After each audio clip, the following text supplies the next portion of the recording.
What's up guys, welcome back. This is Anime Crossover. You'll be watching What If Naruto Was a Game Developer in Marvel Season 2 Part 2. Now, let's begin. The Bureau Raid. Location: Pillbox Hill, Fib Headquarters, Maintenance Entrance. Phase 1. The setup: Stealth. Characters: Phoenix, Jean, Webhead, Peter. The guy in the chair, Ned, Communications. The alleyways smelled like bleach and dumpster juice. The hum of the city was subdued here, replaced by the buzz of a malfunctioning neon sign. Jean Grey adjusted her gray janitorial coveralls. Even in a shapeless outfit, her avatar had the posture of a queen. "Okay, Ned," Jean said softly, tapping her earphone. "We're at the service door. How's the patrol?"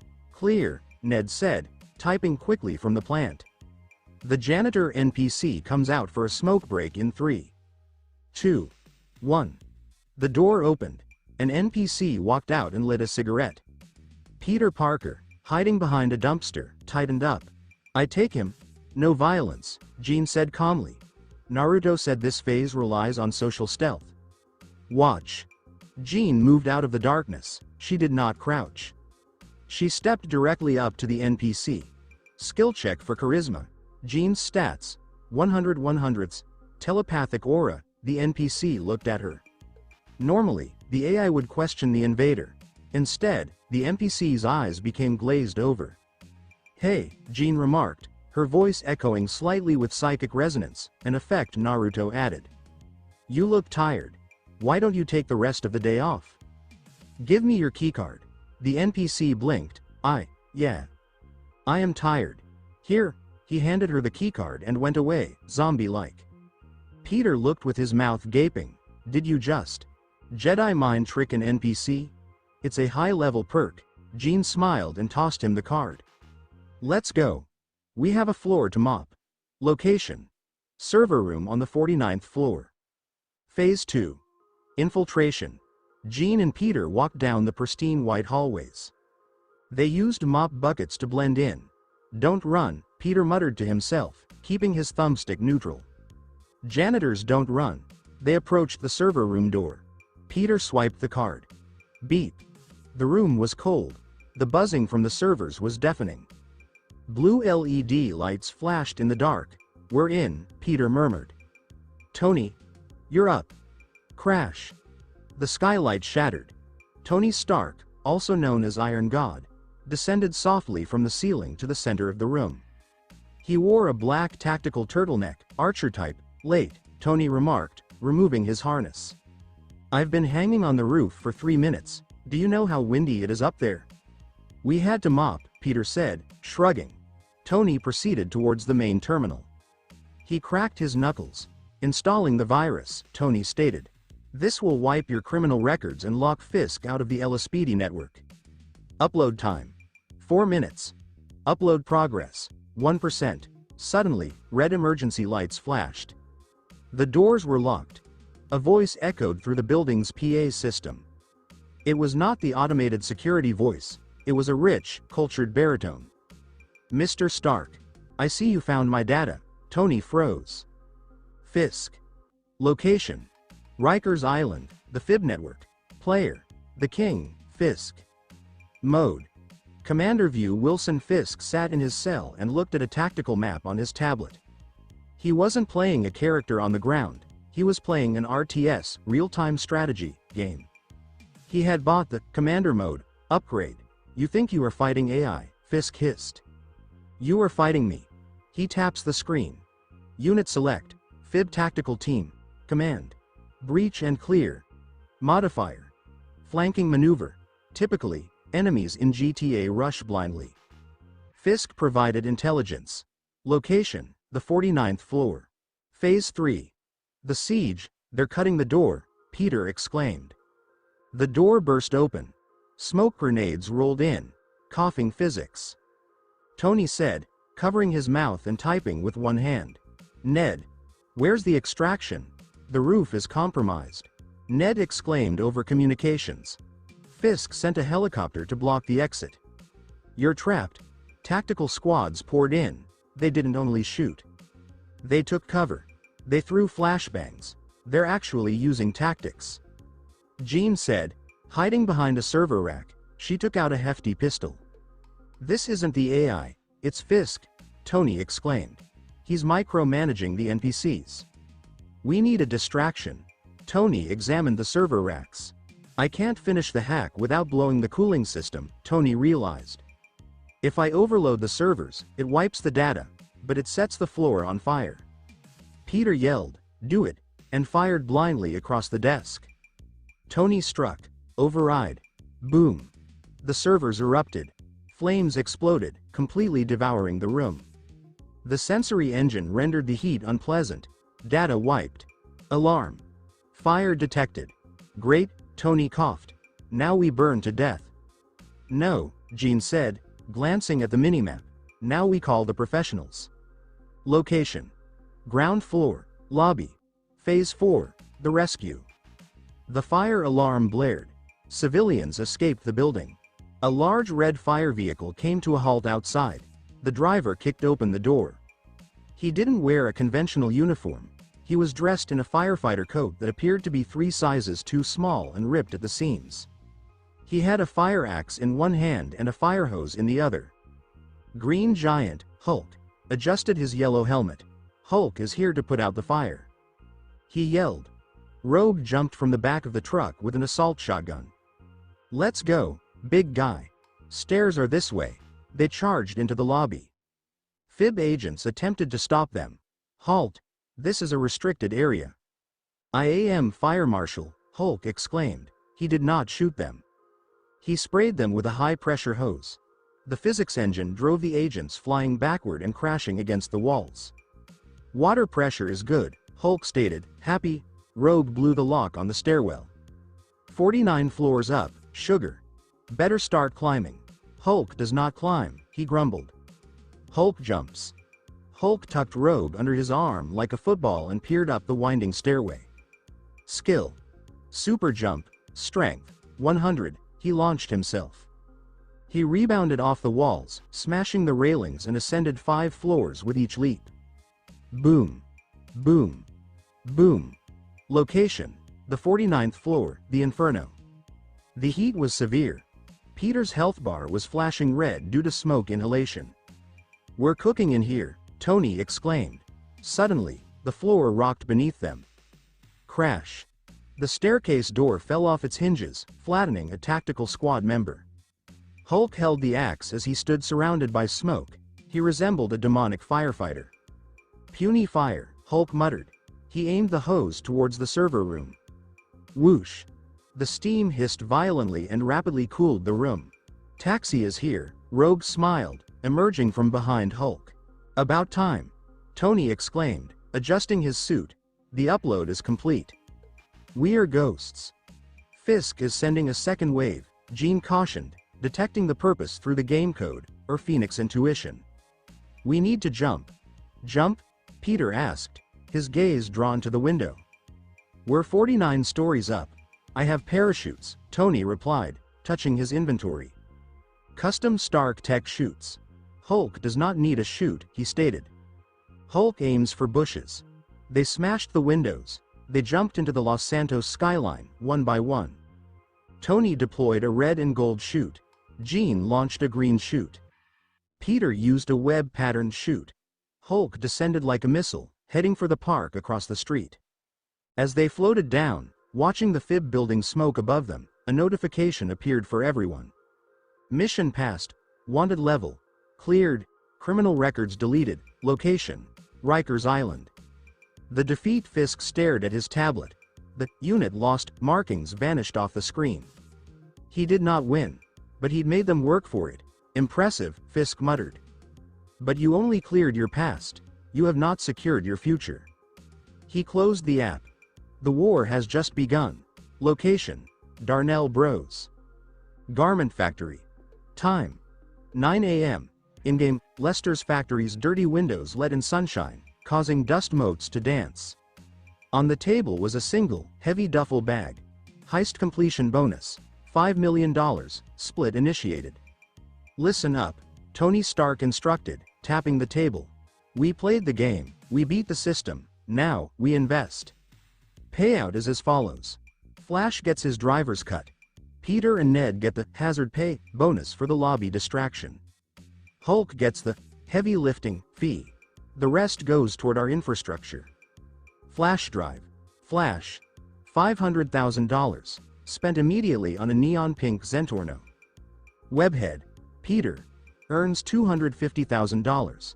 The guy in the chair, Ned. $250,000. Green Giant. Hulk. Costs $1 million. Iron God, Tony, $2 million plus the remaining pool. Wait, I get $1 million? Hulk inquired, his hand hanging above the duffel bag. That is. Many tacos. It's a down payment on a home, big guy, Tony added, sounding gentle. A place where the cops won't bother you. The corporate ascension location. Pillbox Hill, the Arcadius Business Center. Player. Iron God, Tony Stark. Tony stood in the lobby of the skyscraper he finally bought. The marble was chilly, the glass was clean, and the NPC receptionist bowed as he passed by. Property purchased. Arcadius office, CEO status, active. He took an elevator to the top floor. He entered his office, a masterwork of digital architecture. He sat on the leather chair, overlooking the entire metropolis of Los Santos. Jarvis, this is more like it, Tony breathed. Minecraft was about survival. But this is about influence. Tony used the import-export terminal to access the CEO computer. He could now track luxury vehicles throughout the map. Organization name. He entered Stark Solutions. I don't need to rob banks anymore, Tony remarked. I can just control the flow of luxury goods. If Fisk wants a war, I'll fight him on the stock market and the black market simultaneously. The Vigilantes' headquarters location, Little Seoul, the Strawberry Fire Station. Players. Hulk, Peter, Webhead, and Ned, Streamer. While Tony sat in his ivory tower, the street team discovered their own bit of heaven. They pooled their savings to buy a derelict fire station near their favorite taco truck. Property purchase. The firehouse, multi-floor garage. Check this out. Ned yelled, his drone camera flying through the building. Chat. Look at the pole. You can actually slide down it. 10 out of 10 physics. Pete strolled through the garage. He was not aiming for luxury. He was looking through the tool racks.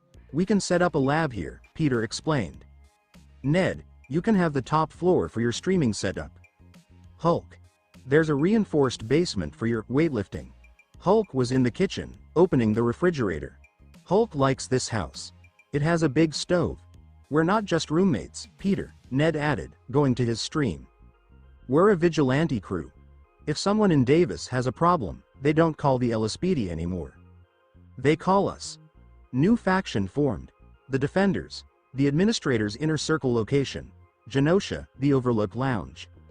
Characters. Naruto, Rogue, and Jean Grey.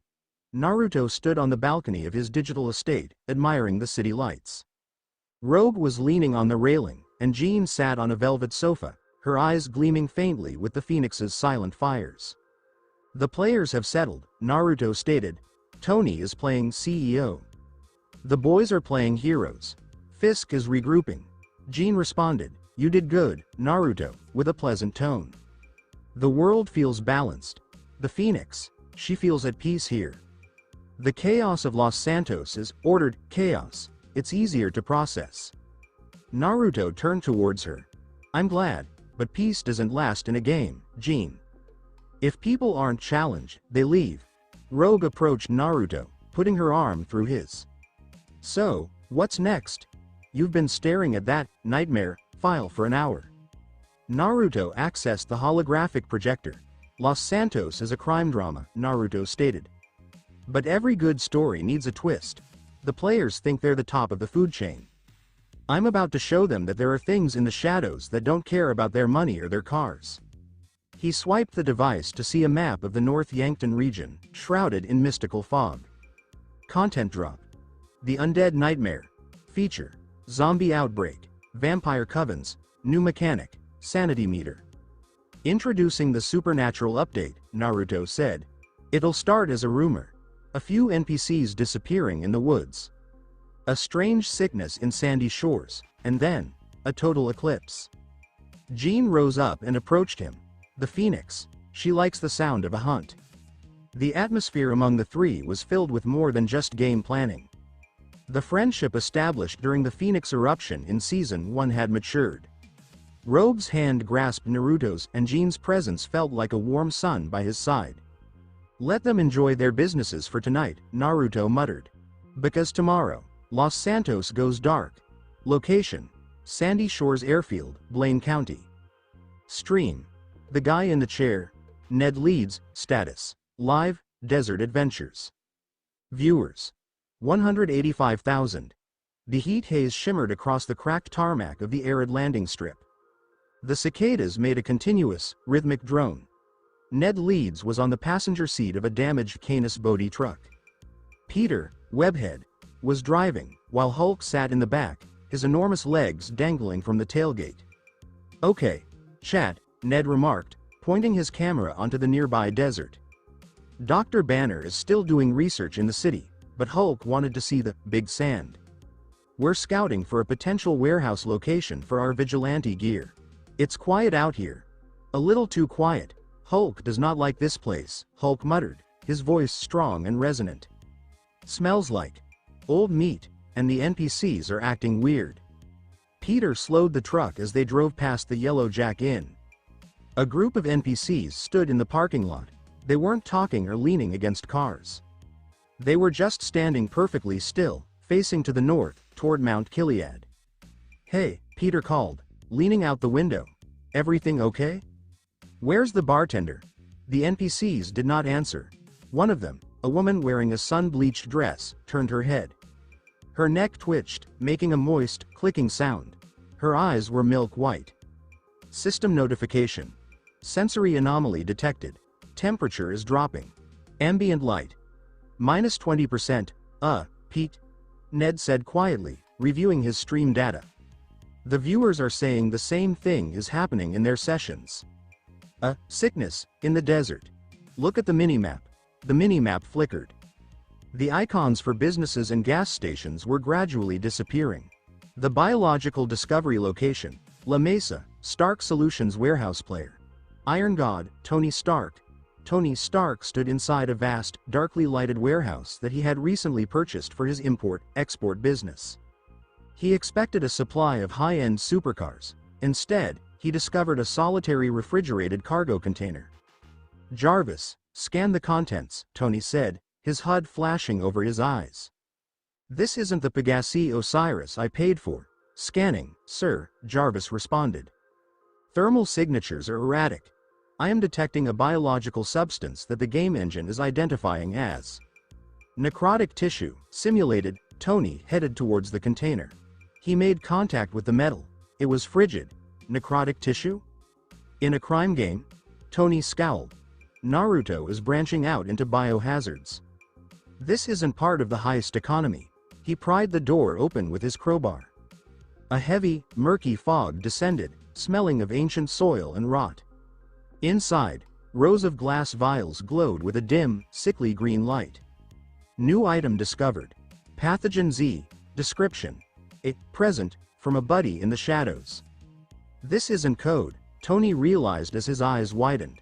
He's simulating a mutation. If this leaks into the NPC population.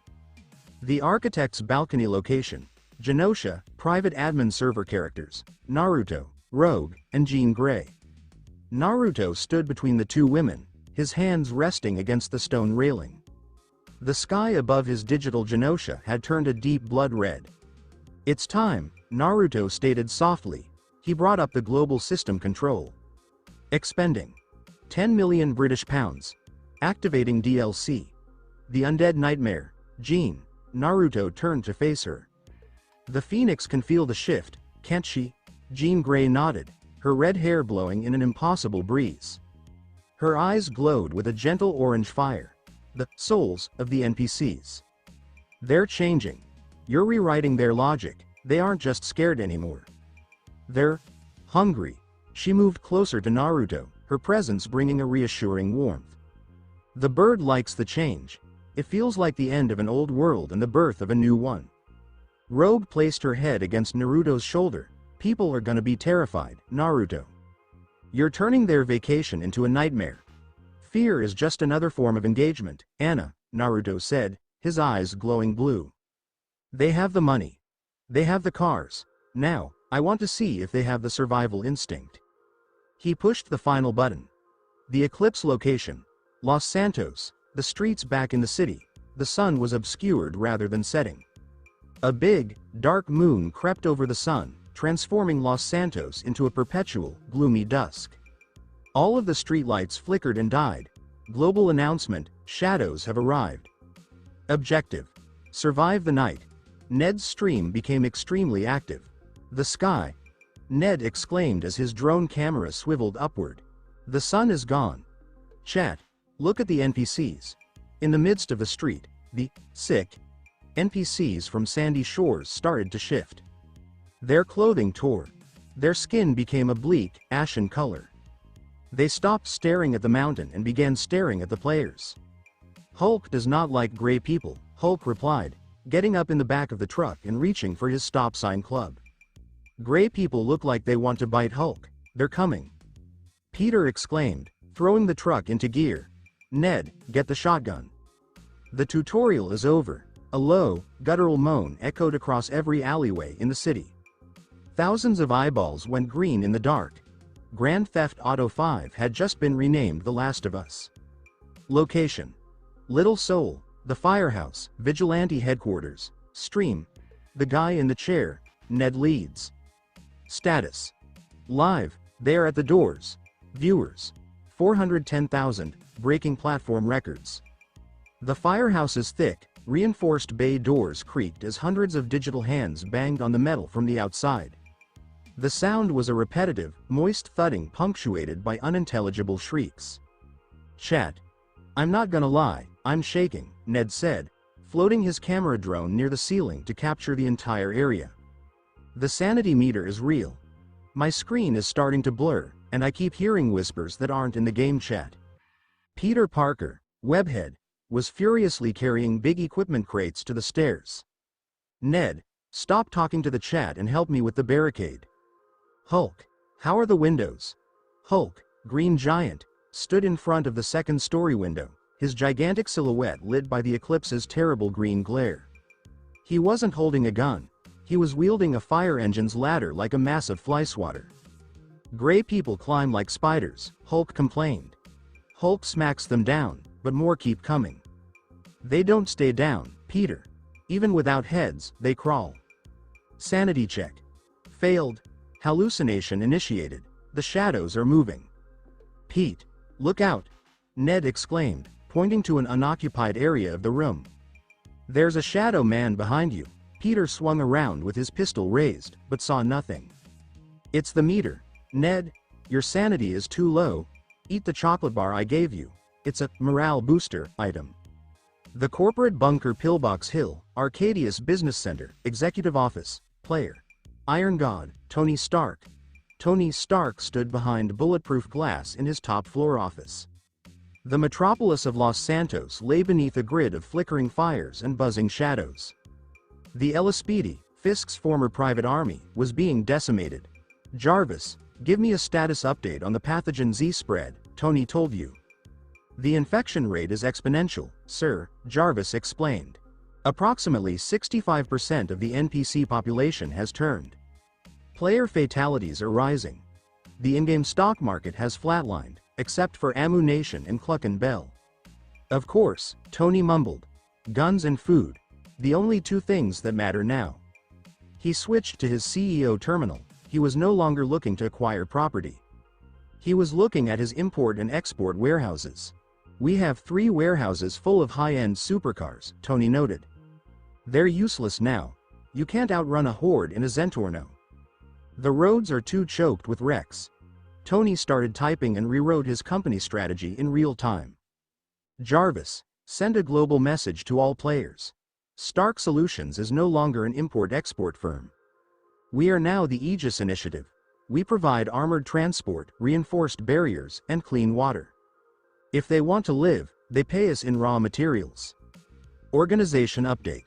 Stark Solutions, the Aegis Initiative, Service, survival kits and extractions. If Naruto wants to change the genre, Tony nodded. I'll change the economy. I'm going to make more money off the apocalypse than I did off the heists. The administrator's observation location, Genosha, private server characters, Naruto, Rogue, and Jean Grey. Naruto sat cross-legged on the floor of his balcony. He wasn't using the displays anymore, instead, he was directly connected to the server core. The formula for the sanity meter scrolled over his vision in latex. The players are adapting, Naruto observed. Stark is already monetizing the end of the world. Peter and Hulk are creating a safe zone in Little Seoul. Rogue sat behind him, placing her hands on his shoulders. Even through the digital link, he could sense the Phoenix's presence through Jean, who stood at the edge of the balcony, her arms spread wide as if welcoming the turmoil below. It's beautiful, Jean said quietly. The fear, it's so vibrant. The Phoenix sees the gray people as a cleansing fire. They're a reset button for the world's greed. Are we the villains here, Naruto? Rogue inquired quietly. We're watching them suffer for content. Naruto gazed up at her, his eyes a deep, brilliant blue. In this world, Anna, I gave them everything. Money, cars, power. But those things don't build character. Surviving the dark does. I'm not their villain. I'm their teacher. He gazed back toward the city. A new icon emerged on his HUD. Wilson Fisk, the king, was attempting to depart the city by making his way to the airport. And some students, Naruto said, need to fail the final exam. South Los Santos Davis stream. The guy in the chair, Ned leads. Status. Live. The Cluckin' Bell Run. Viewers, 450,000. The firehouse was secure, but the pantry was empty. In the Undead Nightmare, Naruto used a metabolism mechanic. If players did not eat, their stamina was limited to 20% and their aim began to falter. Chat, we have to move, Ned said quietly into his lapel mic. He was wearing night vision goggles, NVG, which he had purchased from a Stark Solutions vending machine. Peter says that gray people are sensitive to light, so we're doing this in total stealth. Peter, webhead, led the way while squatting low. He lacked spider sense in the game, but his high agility stat enabled him to see threat markers through barriers if he remained stationary. 3 of them behind the dumpster, Peter murmured into the team communications. Hulk, don't use the axe, it's too loud, use the hose. Hulk, Green Giant, followed them, lugging an enormous pressurized water tank on his back. He had learned that high-pressure water did not kill the undead, but rather blasted them back far enough to clear away without alerting the rest of the horde. Hulk is hungry, the giant growled. Hulk wants the foul burger. Gray people smell like rotten eggs. The siege at the airport location, Los Santos International Airport, LSIA. Player. The king, Wilson Fisk. While the heroes fought for sustenance, Wilson Fisk fought for his survival. He stood on the tarmac, surrounded by a small group of Merryweather mercenaries. He had spent $20 million in-game to achieve this extraction, but the money was now useless. Why isn't the pilot taking off? Fisk demanded, his white suit smeared with digital filth. Sir, the pilot. He's turned, a mercenary exclaimed, firing his assault MG at a swarm of undead crawling over the wing of the private jet. The cockpit is compromised, we need to clear the cabin. Fisk looked at his tablet. His LSPD donation privileges were grayed out. The police were not coming to save him.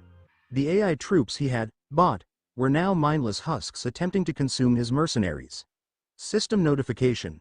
The king's influence is 0%, current status. Prey. For the first time in his life, Fisk felt the constraints of affluence. In a world without rules, a ruler is simply another piece of meat. I built this city's economy. Fisk yelled at the dark sky, a lone figure fighting the advancing tide. I own the ground you walk on. A gray person, clad in a torn pilot's uniform, suddenly lunged. Fisk's cane arced through the air, his strength stat robust, yet his sanity meter was plummeting. The world started to shift. The eye of the storm Genosha, the high spire. Naruto, Rogue, and Jean Grey are the main characters. Naruto's gaze was fixed on the airport broadcast, displayed on a floating, see-through screen. Fisk is about to be deleted, Rogue observed, her gaze locked on the avatar in the white suit, which was clearly having a tough time. He's attempting to purchase his escape from a preordained end. He fails to grasp that currency becomes meaningless when the financial system collapses. He's a leftover from the old Los Santos, Naruto remarked, his gaze mirroring the crimson light of the eclipse. The future favors those who offer something worthwhile, not just those with money. Jean Grey stood behind Naruto, her hands lightly resting on his shoulders. The phoenix inside her pulsed, a strange, otherworldly want. The boy, Peter. He's stumbled onto the cure, without even realizing it, Jean murmured. Naruto changed a mathematical constant in the game's infection algorithm. He's sharing his food, Naruto noted. On a second monitor, the street team was at the Cluck and Bell. Rather than simply grabbing the goods, Peter was used the give function to provide sustenance to a group of frightened civilian NPCs. Hidden stat unlocked. The Shepherd, Aura. Nearby allies suffer a 15% reduction in damage from undead attacks. He's making it a co-op survival game, Naruto grinned. Tony's erecting barriers. Peter's assembling a crew. I'm curious to see which of them makes it through the last onslaught. Naruto glanced at the two women. I believe it's time we got in the game. Not as administrators, mind you. I want to experience firsthand how the dragon and the phoenix deal with a swarm. Rogue's smile widened, a spark igniting in her gaze. Finally, a question worth answering. I'm sick of being a spectator. I want to be behind the wheel of that escape vehicle. Location. The San Chionsky Mountain Range, above Humane Labs. Vehicle. Buckingham Swift Deluxe, black and gold. Iron God, also known as Tony Stark, is a character. The air at 5,000 feet was very cold, and the wind screamed on the helicopter's carbon fiber skin. The vast expanse of San Andreas lay beneath a perpetual eclipse, a black, jagged silhouette. The flames consuming Los Santos were little more than a smudge of orange against the far-off skyline. Jarvis, what's the situation with the pathogen Z encryption? Tony said, his tone even with the ship shaking. The virus is changing, sir, Jarvis said. Naruto, or rather, the admin, built it using a polymorphic engine. The data packets, though, are all coming from one spot on the map. Humane Labs and Research. Tony gazed out the window. The lab, a concrete and steel fortress, clung to a cliff that dropped into the Pacific. Automated turrets scanned the horizon, and a host of gray people in lab coats moved about, their presence a constant reminder of the facility's purpose. Fisk tried to buy a jet to leave, Tony said, absently checking the ammo in his heavy sniper rifle. He didn't understand that there was no escape in this version. You don't get to walk away from the nightmare. You have to make it right. Mission initiated. The cure, objective, infiltrate the biolab. The cold infiltration. Tony's arrival wasn't in the parking lot. He leapt. He released his crimson and gold parachute at the last possible moment, steering himself into a rooftop ventilation shaft. The sensory engine registered the abrupt loss of pressure, a precursor to the mountain's unforgiving cold. Inside, the lab felt like a crypt. The emergency lights cast a faint, pulsing red glow. Sanity meter. 85%, stable. The Stark Tech HUD offers a mental shield. Tony circumvented a biometric lock, employing a sophisticated hacking technique. If I can get my hands on that cure data, I'll be able to upload it to the Stark Solutions satellite network. That means I won't just be saving the players. I'll be the one holding the save. He arrived in the high security wing. Behind a wall of triple-pane glass, a solitary blue vial rested within a cryogenic room. The experimental patch, which is designed to treat pathogen Z, is a new approach to medicine. Price. The text you provided is empty. Please provide the text you would like me to rewrite. Tony approached the console.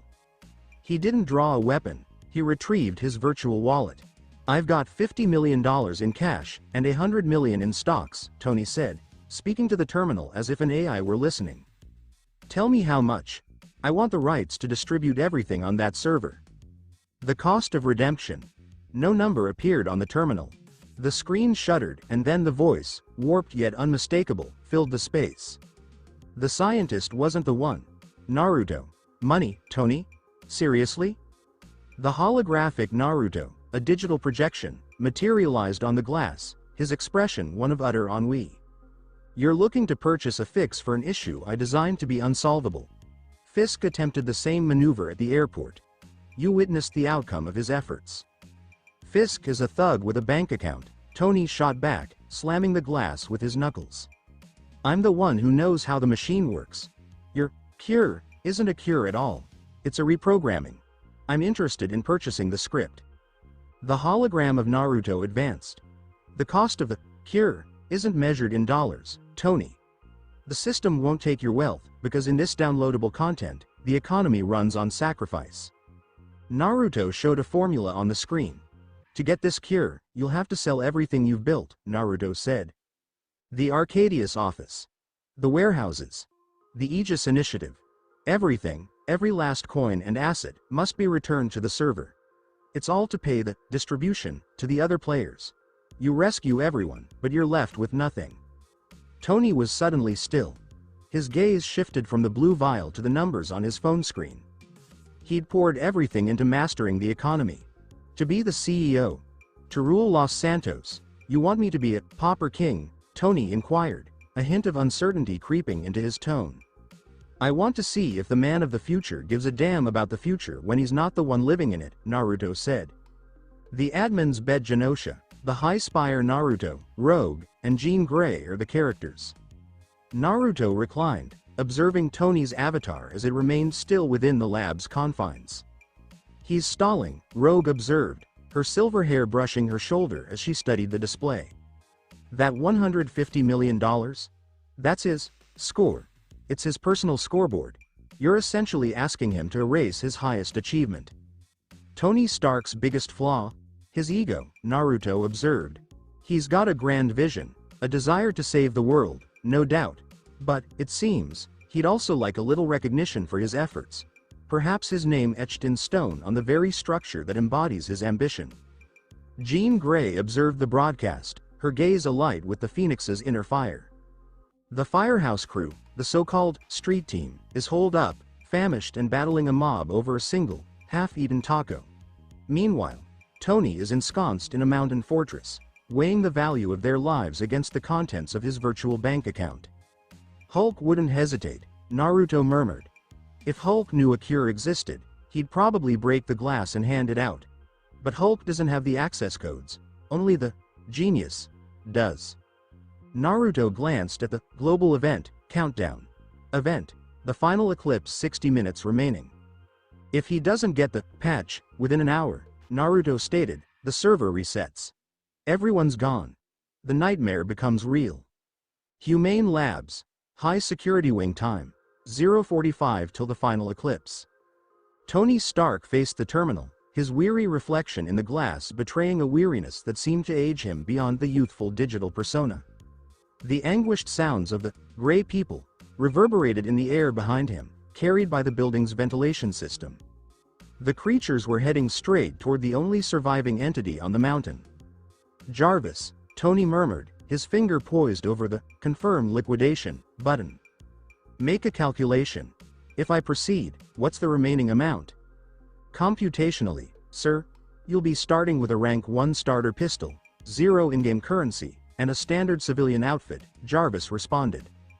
The Arcadius office, the vehicle storage, the bunkers, all of it, together with your 15% share of the augury insurance market, will be liquidated to finance the server-wide payout. Tony's gaze settled on the blue vial. It seemed tiny.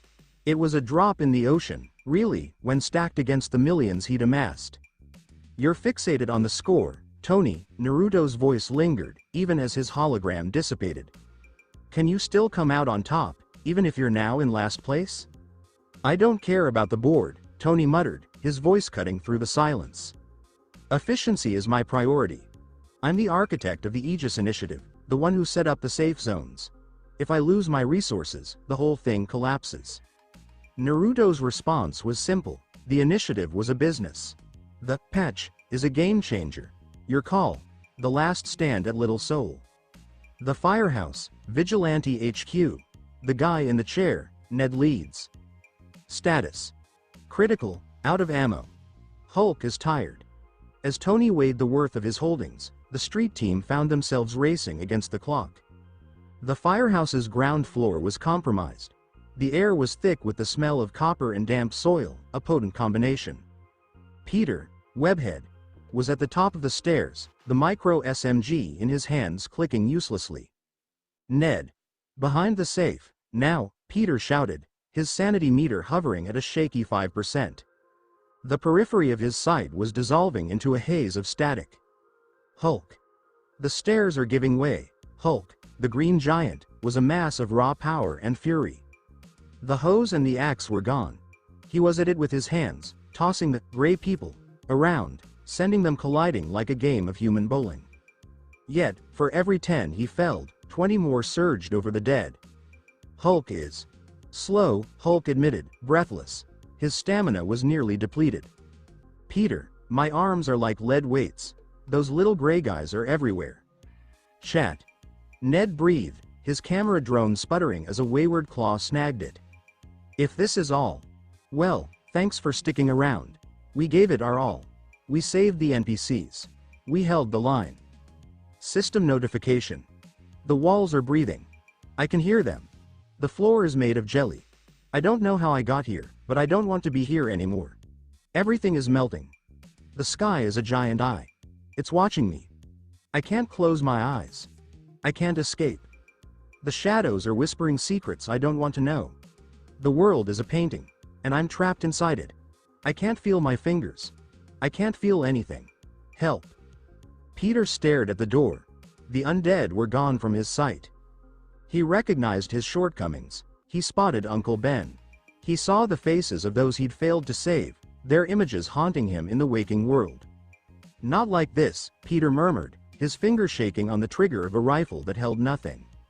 The zero-sum decision Humane Labs. Tony Stark shut his eyes. The pizza delivery boy had, in his mind, completely wrecked his well-planned robbery. The image of the Hulk behind the wheel of a truck, craving a taco, crossed his mind. He considered the millions of people, just like him, glued to Ned's broadcast, hoping for a savior who wasn't showing up. Jarvis, Tony murmured, a smirk finally returning to his face. The dramatic exit has always appealed to me, yes? Access the global chat. Send a message to everyone. Global chat. Iron God. Listen up, Los Santos. Stark Solutions CEO is stepping down.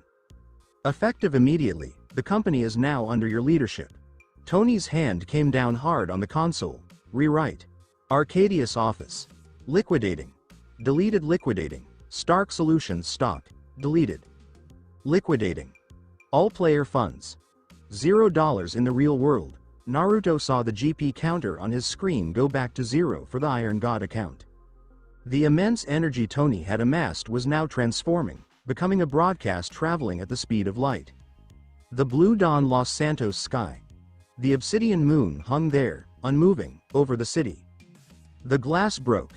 A surge of intense, neon blue radiance burst forth from the Sanchionsky Mountains, flooding the city in a wave of digital luminescence. The gray rod disappeared wherever it went. The claws, poised to strike Peter's throat, evaporated into a cloud of innocuous white pixels within the firehouse. The gray people crumpled in the streets, collapsing to their knees. Their white eyes, once devoid of color, reverted to the familiar shade of human brown as the AI's control dissolved. The eclipse faded, giving way to a gentle, lovely dawn, fragrant with jasmine and the scent of rain. The nightmare was over. The fix is live. Tony Stark found himself alone in the quiet, deserted lab. The sophisticated heads-up display he'd relied on was no more. The tailored suit, once a staple, was gone, replaced with a simple white t-shirt and a pair of blue jeans. He wasn't armed. His pockets were empty. He stepped out of the lab and onto the mountain's edge. He stared at his hands, those clean, human things, and felt utterly impotent. Well, Tony replied to the sun as it began its ascent. That certainly cost a pretty penny. The Sanchionsky Mountains, just outside Humane Labs. The clock struck 7:30 a.m. in the game. Post-nightmare clarity. Ambient status. Tony Stark stood at the cliff's precipice, the wind tugging at his white t-shirt. The money, all $150 million of it, had vanished. Gone. His collection of supercars, his towering building, and his arsenal. He took a final look at what he had. Inventory: 1x rusty pistol, 5 bullets. Cash: $0. Zero, Tony said, a mirthless chuckle escaping him. 0. I haven't seen that since my time in a cave in Afghanistan. Jarvis, please tell me the server's holding steady. The patch is fully integrated, sir, Jarvis replied. The voice, however, lacked its usual clarity, sounding a bit thin without the high-end Stark Solutions servers to amplify the transmission. The streets are alive with celebration. Right now, you're the talk of the town on the global forum. Out of nowhere, the space behind Tony didn't merely distort, it crumpled. A fissure of golden energy, echoing the Phoenix's fiery displays yet possessing a more defined structure, appeared on the helipad. Out stepped admin Alex, the Naruto fan. He wasn't decked out in his customary outfits. Instead, he donned a cloak, its fabric seeming to be spun from the very essence of the night. Next to him were Phoenix, sometimes known as Jean, and Rogue, or Anna. The creators Audit Naruto approached the cliff's precipice, standing side by side with the man who just sacrificed all to rescue a virtual realm. The view's always better when you're not trying to possess it, right, Tony? Naruto inquired, his gaze shimmering with the system's cerulean light. Tony kept facing forward. You're tardy for the post-mortem, Notch. Or Alex. Whichever name you're using these days. I handled your work. I repaired the infection. Naruto's voice was gentle.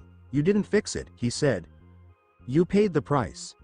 That's the distinction. Fisk attempted to purchase his freedom. You, however, secured access for everyone else. Jean Grey advanced, her gaze kind as it settled on Tony.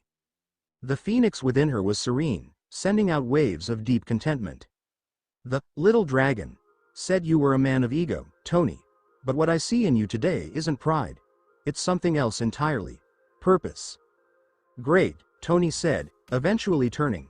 A familiar smirk tugged at his lips, even though his clothes were in tatters. The cosmic bird has taken a shine to me. Is there a financial incentive involved? I'm in the market for a bus pass at the moment. The architect's reward. Naruto smiled. He fished around in the depths of his cloak and produced a little, radiant obsidian card. It wasn't your typical gaming object, lacking both a tooltip and a rarity designation. Refunds aren't my thing, Tony, Naruto replied, flinging the card in his direction. I have to hand it to you. Beta testing excellence. You caught the zero-sum ending I slipped into the update. And you're the sole player to have activated the altruism multiplier. Tony snagged the card. The moment his fingertips made contact, a private alert materialized in his field of view. Unique asset unlocked. The bunker at Mount Gilead. The architect is a trait that gives a character the ability to build things. Perk. All hacking minigames are automatically completed. Unrateable status. The Gilead bunker? Tony glanced at the card. I didn't see anything about that on the Dynasty 8 site. I looked. It's not on the website because it doesn't exist in the economy, Naruto said. It's right there, a part of the map's very foundation. A workshop, plain and simple. No rent to pay, no utilities to worry about, and definitely no LSPD snooping about. It's a sanctuary for a true inventor, a place to create things that would leave the rest of the players utterly dumbfounded. Naruto's fingers clicked together. The garage door swung wide, revealing the mountainside. One car departed. It wasn't a Ferrari, nor was it a gleaming supercar. The Interceptor was a sleek, matte black machine, its surface suggesting some secretive technology. The Mark Zero has been given the green light. It's got the flight physics of a jet and the armor of a tank, Naruto declared.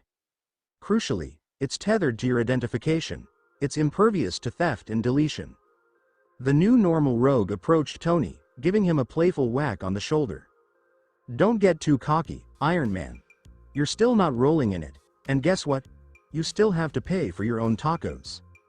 Actually, Tony glanced at the Mark Zero that was parked below. I reckon I'll swing by the street team. Word is the Green Giant is keeping things very regimented over at that firehouse. Perhaps they could use a consultant. Hulk, Peter, and Ned are waiting for you, Naruto observed. They still believe you're swimming in money. Perhaps it would be a revelation for them to see you in a shirt that costs less than a cup of coffee. Jean Grey surveyed Los Santos, the final remnants of the blue light giving way to a bright, sunlit day. The ordeal is over. What's on the horizon, Naruto? Naruto gazed out at the distant line where sky met land. The gamers have conquered the city. They've conquered the crime. They've even conquered the end of the world. And now?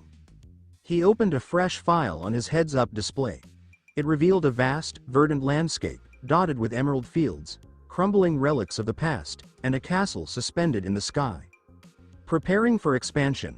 The Legend of Zelda, Breath of the Wild. Now, Naruto murmured, I believe it's time to demonstrate the true meaning of freedom. Genosha. The Nexus Hub's 6 months have passed since the Undead Nightmare. Oasis Expansion Phase 2 is underway. The Oasis world has grown up. Los Santos had beyond mere gameplay, it had become a virtual sanctuary for many people.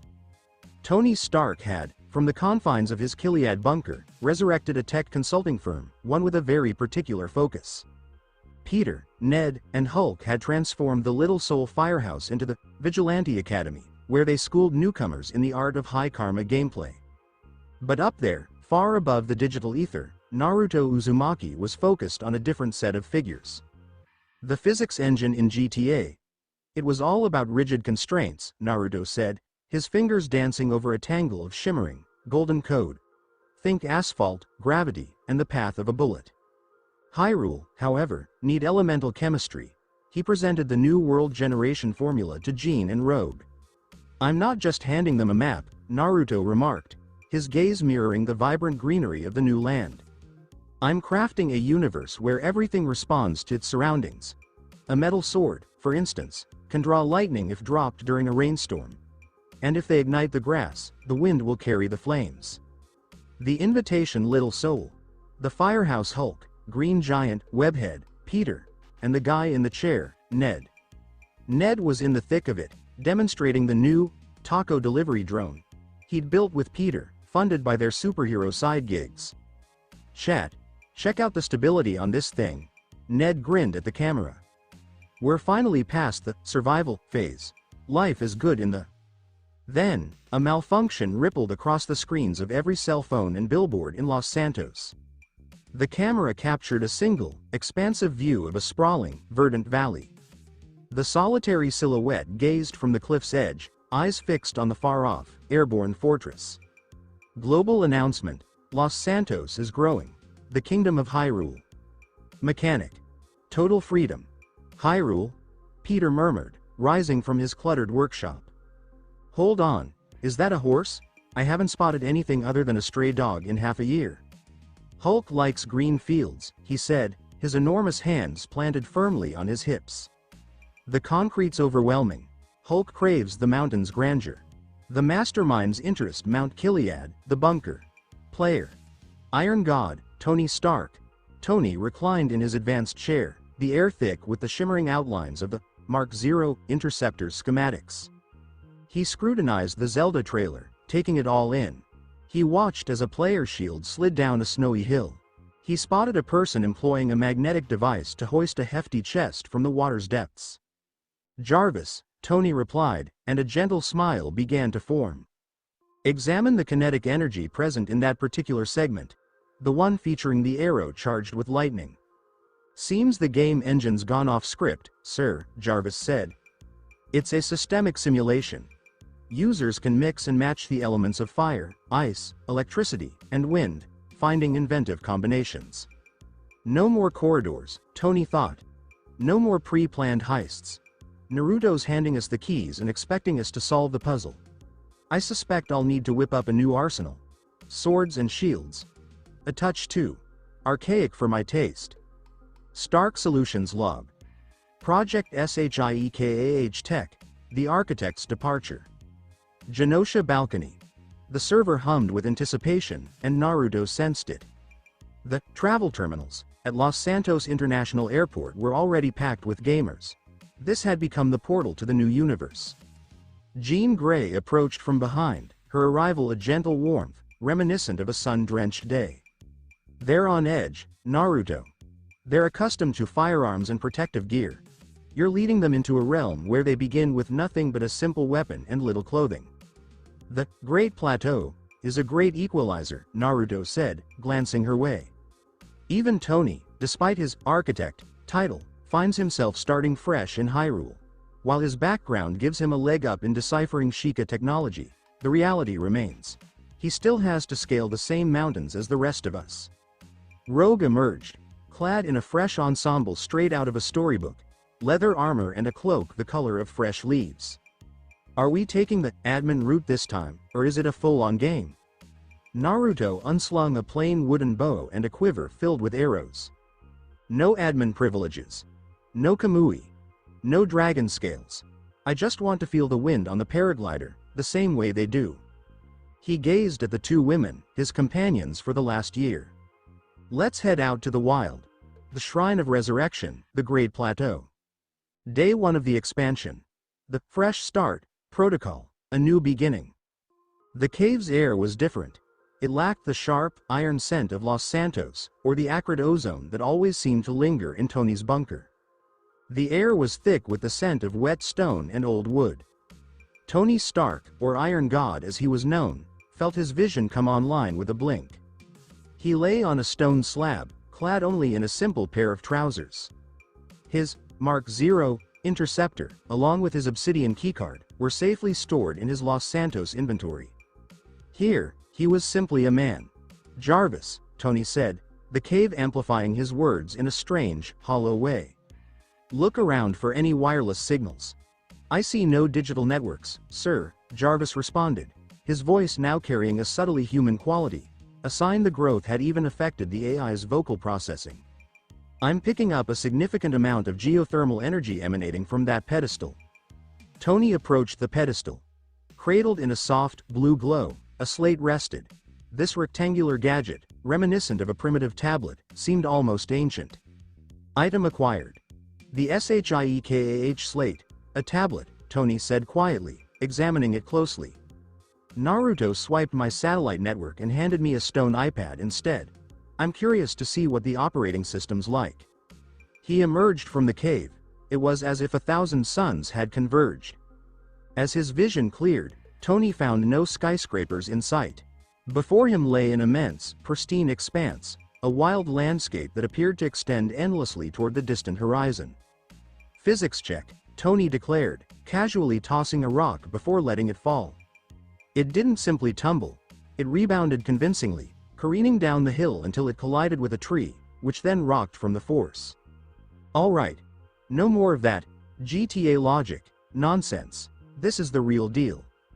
The Hunter and the Gatherer's location. The Forest of Spirits, Great Plateau. Hulk, Green Giant, Webhead, Peter, and the guy in the chair, Ned, were the players. The street team was, meantime, feeling peckish while Tony examined the stones. In Hyrule, the metabolism mechanic from the undead nightmare had undergone some improvements. You couldn't simply purchase a taco, you have to make one. Chat, I'm freezing, Ned's avatar announced, visibly trembling. My body temperature's dropped, the gauge is in the blue. I need a fire, but the game won't let me conjure a lighter. Use the flint, Ned, Peter's voice came from behind a bush. He gripped a gnarled tree branch, its end honed to a point by his efforts with a stone. Hulk, you see the boar? Hulk was down in the grass, a hulking figure against the green. He seemed comically oversized in the fantastical world, his modest leather tunic stretched taut across his physique. His concentration was absolute, not a sound escaping him. He'd found that with this new growth, his strength stat was enough to knock down tiny trees. However, if he made too much noise, the animals would disappear. Hulk sees pig, Hulk murmured, the words a deep growl. Pig's quick. Hulk, on the other hand, requires a different approach. Discretion. The Hulk charge. The wild boar let out a shriek and rushed off. Hulk didn't grab the boar, but his thunderous steps sent a little quake through the ground, making the beast stumble. Peter sprang into action, vaulting off a boulder and bringing the creature down. Material acquired. Raw meat X2. Got it, Ned said, his voice ringing with triumph. All right, so how do we actually prepare this? We don't exactly have a stove, do we? Peter glanced at the Sheikah slate that Ned held. Tony's global tip arrived. He mentioned that the expansion involved chemistry. Consider the dry grass and the flint. If we were to strike the flint with a metal weapon, close to the grass. A sudden flash. Flames licked across the grass. The wind, a restless element within the engine, seized the flame, which then flickered outward in a tight circle. Peter let the meat fall, landing close to the flames. Cooking commenced. Result. Seared steak. It smells incredible, Peter murmured, the sensory engine flooding his senses with the aroma of seared meat and wood smoke. This isn't merely a pastime, it's a cycle of endurance. The Temple of Time, Ruins. Naruto, Rogue, and Jean Grey are the main characters. Naruto navigated the temple's dilapidated interior, where moss clung to the crumbling stone. He was not airborne. He wasn't employing Kamui. He walked, the gravel crunching underfoot. Jean and Rogue, both clad in travel attire, were with him. Jean's auburn locks were woven into a tight braid, and Rogue hefted a well-crafted wooden shield. The players are having a rough time with the stasis rune, Rogue observed, glancing toward a far-off pillar. A cluster of players had clustered there, clearly trying to understand how to halt a boulder that was, at that moment, rolling ominously. They're still trying to land a hit. They always think, smash, is the solution, Naruto remarked, pausing to study a corroded guardian in the courtyard. In Hyrule, it's all about momentum. He brought up the physics picture for the area. Naruto wanted them to understand the concept of storing kinetic energy. I want to see Tony Stark figure out that hacking a boulder isn't an option. But, he could smash it 10 times while it's frozen, sending it flying like a railgun. Jean Grey's fingers brushed over the weathered stone of the temple. The phoenix's presence was rather subdued. The vibrant pulse of the growth, the song of birds, the whisper of leaves, the gurgle of water, appeared to nourish the thing's urge to build, not break. It feels like home, Naruto, Jean murmured. Not the house of my past, but the one I yearned for. A world that seems alive. Naruto clasped her hand, while Rogue held the other. This is merely the beginning. The true adventure starts once they acquire the paraglider. I'm curious to witness the outcome of a confrontation between Tony Stark and a Lionel. You're a real piece of work, Sugar, Rogue said, her head resting against his shoulder. I'm a developer, Naruto said, grinning. I set the stage, they become the stories. The Oman-O shrine. Tony Stark faced a colossal metal door. His Sheikah slate was set to the Magnesis rune. All right, Jarvis, Tony said. The slate's frequency dictates the magnetic polarity. It's fixed. While I can't alter the code itself, I can still work with the vector. He swung it open, the hinges protesting slightly. He let it fly. He employed the door in several ways. First as a makeshift bridge, then as a defensive barrier, and last, as a weapon, hurling it to obliterate a scout guardian. Naruto hadn't made a game, Tony suddenly understood, mopping his forehead. He constructed a cosmos of variables. If I can truly understand the chemistry at play here, I won't need my Iron Man armor. I could forge a suit from the very elements of lightning and flame. He gazed at the luminous blue apparition of the monk, hovering at the shrine's farthest point. Bring it on, little dragon. The forest of spirits, Great Plateau. Stream. The guy in the chair. Ned leads, status. Live, boss fight. I think the ground is moving. The program had an audience of 512,000 people.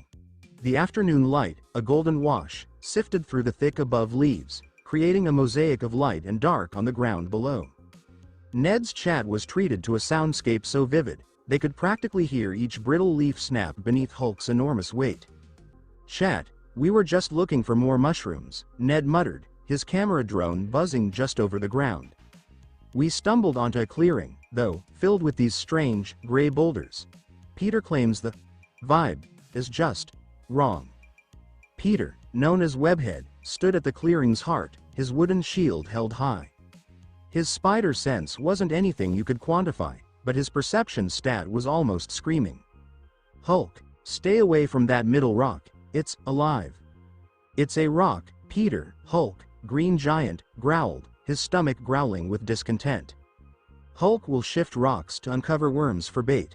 Hulk's massive hands closed around the summit of the biggest rock. The earth trembled without warning. The boulder didn't merely shift, it ascended. Enormous stone appendages sprang from the ground, shedding their earthy coverings. A colossal, pulse-quickening thud reverberated through the haptic feedback, felt by every adjacent player. Boss encounter. The stone talus. The colossal figures, towering and silent, seemed to breathe the air of a forgotten world. Each one, a monument of stone and power, stood as a testament to a past that was both awe-inspiring and tragic. Their eyes, if they had them, would have held the weight of ages. The battle began with a single step, a tremor that rippled through the ground. Then, the slow, deliberate movements of the giants. They were not mindless, these creatures. They had purpose. Their very existence was a challenge, a puzzle to be solved. The player, a lone figure against these behemoths, was the only one who could bring them down.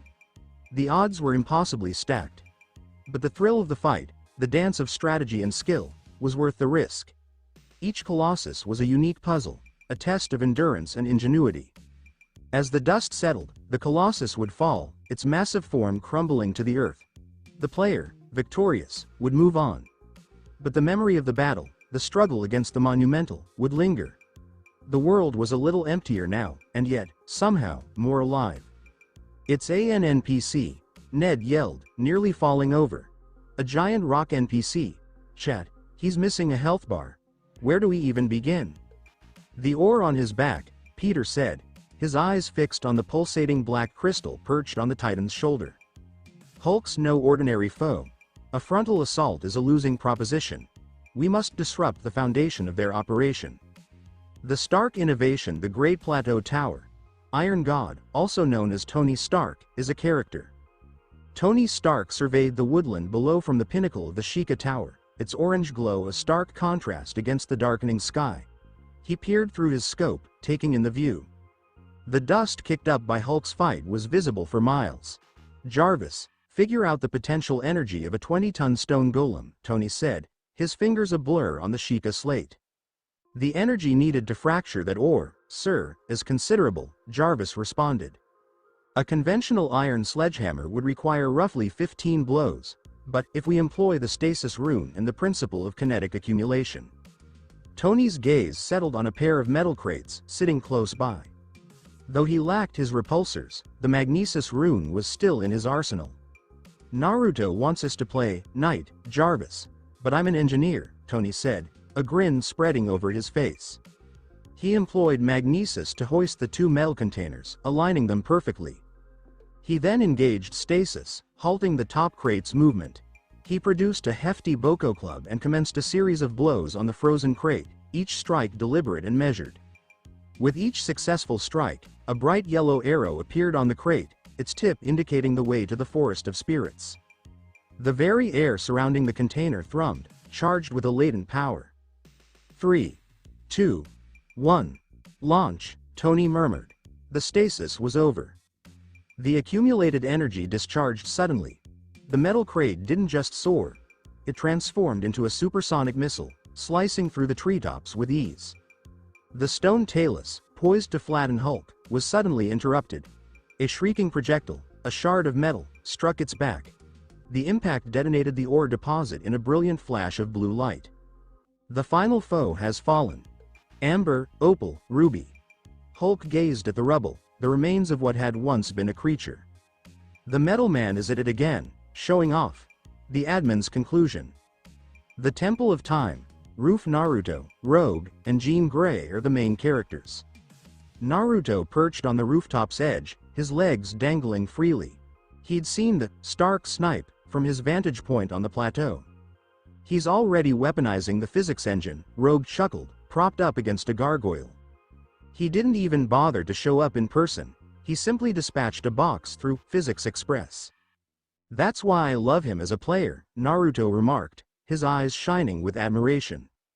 "He's not one to stick to the script. He studies the code, and then he bends it to his will. But soon enough, he'll discover that Hyrule has its own methods of retaliation." Jean Grey gazed toward the Hylia River. Her phoenix-enhanced senses picked up on it. The old man NPC, the king's spirit, was observing Tony with a cold, calculating intellect. The king is impressed, Jean observed. He's concerned, though. He believes Tony is becoming lost in the mechanics, the how of things, and neglecting the why. The essence of this universe, Naruto, is about the heart, not simply the machinery. He'll learn, Naruto said, rising and stretching his arms. The plateau's nearly done. Tomorrow, the paragliders arrive. Then, the people of Los Santos will finally understand the scope of my universe. Location: the Temple of Time, the spire. The sun dipped below the horizon. The king's farewell. The apparition of King Rome dissipated, a swirl of light, leaving behind the lingering weight of his sorrows and a simple fabric parcel resting on the cold stone. Tony Stark, Iron God, took it. Item acquired: the paraglider. A basic sail, used to harness the breeze. Tony spread the cloth out. He examined the seams. He put the material's tensile strength to the test. It's primitive, Tony said, squinting at it in the fading glow. No fixed structure. No stabilizing apparatus. It depends solely on the user's upper body power and the capricious nature of thermal updrafts. Jarvis, Tony called as he approached the edge of the plateau wall. The ground vanished, leaving him suspended above a steep drop. Below, a sprawling, verdant realm unfolded, cloaked in the soft embrace of dusk. Determine the drag coefficient. If I leap from this spot, I need to understand the glide ratio. Considering the fabric's density and your avatar's weight, the ratio is 8:1, Jarvis said. But, sir, the wind engine is a fickle thing. A crosswind, and you're done for. Tony's lips curled into a smile. I don't crash, I adapt. He didn't only leap. The wood went over the edge first. Next, he loosed a fire arrow at the plummeting timber. A sudden rush of air. The wood caught fire, instantly. The heat caused a confined upward movement of air. Tony jumped. He released the paraglider. The sudden gust filled the sail, sending him soaring instead of plummeting. Physics, Tony chuckled, his voice a distant echo as he climbed higher. The greatest superpower. The seriousness of the situation is clear. The Great Plateau, specifically the Eastern Abbey, is the location of interest. Hulk, Green Giant, Webhead, Peter, and the guy in the chair, Ned, are the players. As Tony transformed gliding into a scientific endeavor, the street team fidgeted at the wall's precipice. That's really something, Ned said, his voice a little shaky as he peered down at the little trees far beneath them. Hey, if we bite the dust up here, do we just pop back on the plateau? That's a 20-minute trek to get back. Hulk is heavy, he said, staring down at the delicate fabric he was holding. Fabric tears. The Hulk tumbles. The Hulk becomes a pancake. It's magic cloth, big guy, Peter said, trying to sound calm, even as his own face betrayed his fear. It adapts to the user. Have faith in the developer. Together, Ned stammered, his legs trembling. Together, Peter agreed. The leap occurred. Then, a momentary silence, punctuated only by the roar of the wind. Then, snap. The gliders deployed. They felt the familiar tug of zero gravity.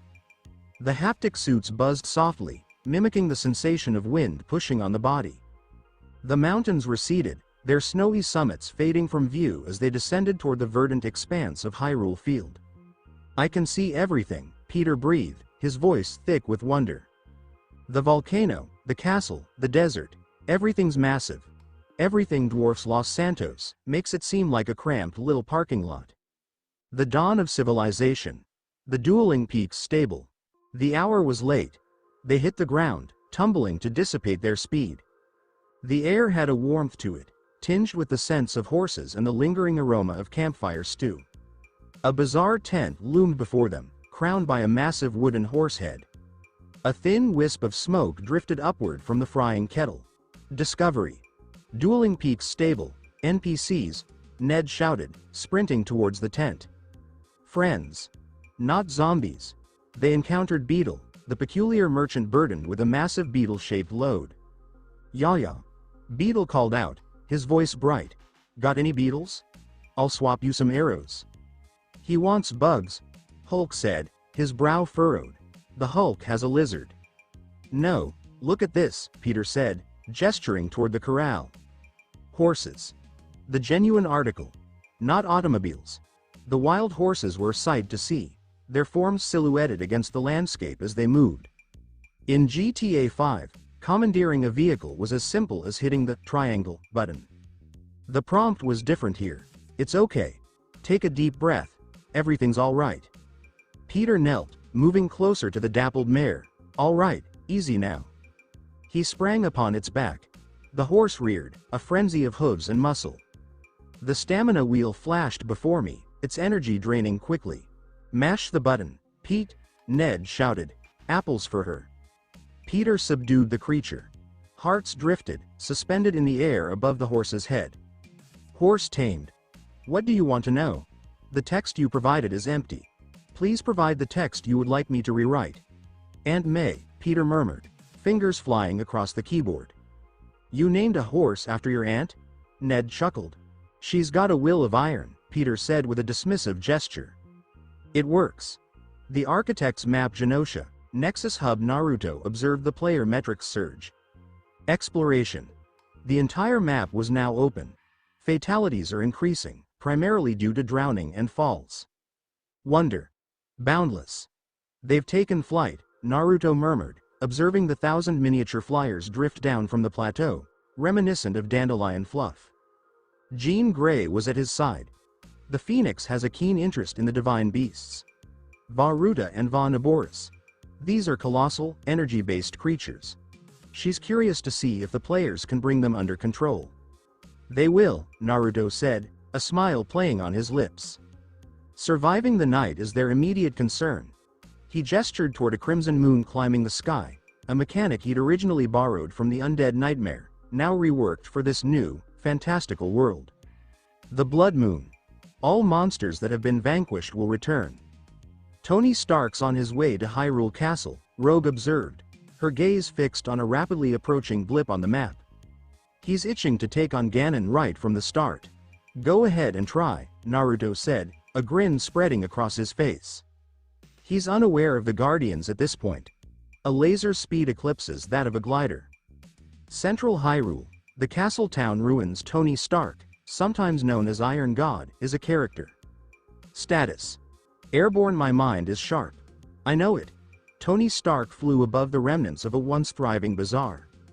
From up here, Hyrule Castle was a sight to behold, bathed in a sinister, swirling glow, the mark of Calamity Ganon's malevolence. Jarvis, set a course for the sanctum, Tony said, shifting his hold on the wooden paraglider. If I can get past the throne room, I can skip the 4 divine beast dungeons entirely. It's a tried and true speedrun tactic. Sir, Jarvis cautioned, his tone laced with urgency. Multiple high-energy signals are converging on your location. They're definitely not biological. His gaze dropped. Scattered among the ruins, those rusting, moss-covered robots, resembling statues, sprang to life. Their eyes were a threatening shade of pink. Beep. Beep. Beep. Targeting lasers? Tony's brow furrowed. In a fantasy game. The alarm blared. The air was pierced by a high-pitched whine. Tony's reflexes kicked in, and he yanked the glider to the left. Pew. A concentrated bolt of energy sliced over the heavens. It narrowly avoided Tony, but the edge of his paraglider wasn't so lucky. The fabric ignited immediately. Mayday, Tony shouted. Gliders down. He fell. Tony hit stasis on a chunk of falling stone, snagged it, and then used it to cushion his descent just before the freeze wore off. He landed in the muck, just behind a decaying wall. The explosion. Another beam of light seared through the wall, the very spot he'd just occupied. Okay. Tony gasped, eyes locked on the mechanical spider leg that was now thundering past his cover. He drew his Sheikah slate and began scanning the device. The Guardian Stalker has been identified as the enemy. Ancient Sheikah technology. Weapon. High-yield energy beam. Tony felt nothing. Greed consumed him. That's not magic, Tony said, a wild smile spreading across his face. It's a battle drone, mostly on its own, and it has a reactor core. If I take one down, I could take it apart. I could make an Iron Man suit from ancient gears. The hidden village, the Necluda Mountains, the road to Kakariko. The guy in the chair, Ned leads, status. Live, we found civilization. 600,000 people watched. As Tony grappled with the death robots, the street team was navigating a cramped mountain route. The weather had turned, the sky weeping. A little rain drizzled down, soaking their garments and turning the stone road into a treacherous slip. "Smell that, the rain?" Ned said, angling his camera toward the paper lanterns that danced along the walkway. The air carries the scent of damp pine and charred wood. They rounded the bend, and then, a collective intake of breath. Kakariko village lay tucked away in the valley. The site was a stunning tableau. Classic buildings, the gentle turn of water wheels, and sprawling pumpkin patches. The music then switched to a relaxing melody, featuring the flute. Discovery. Kakariko village.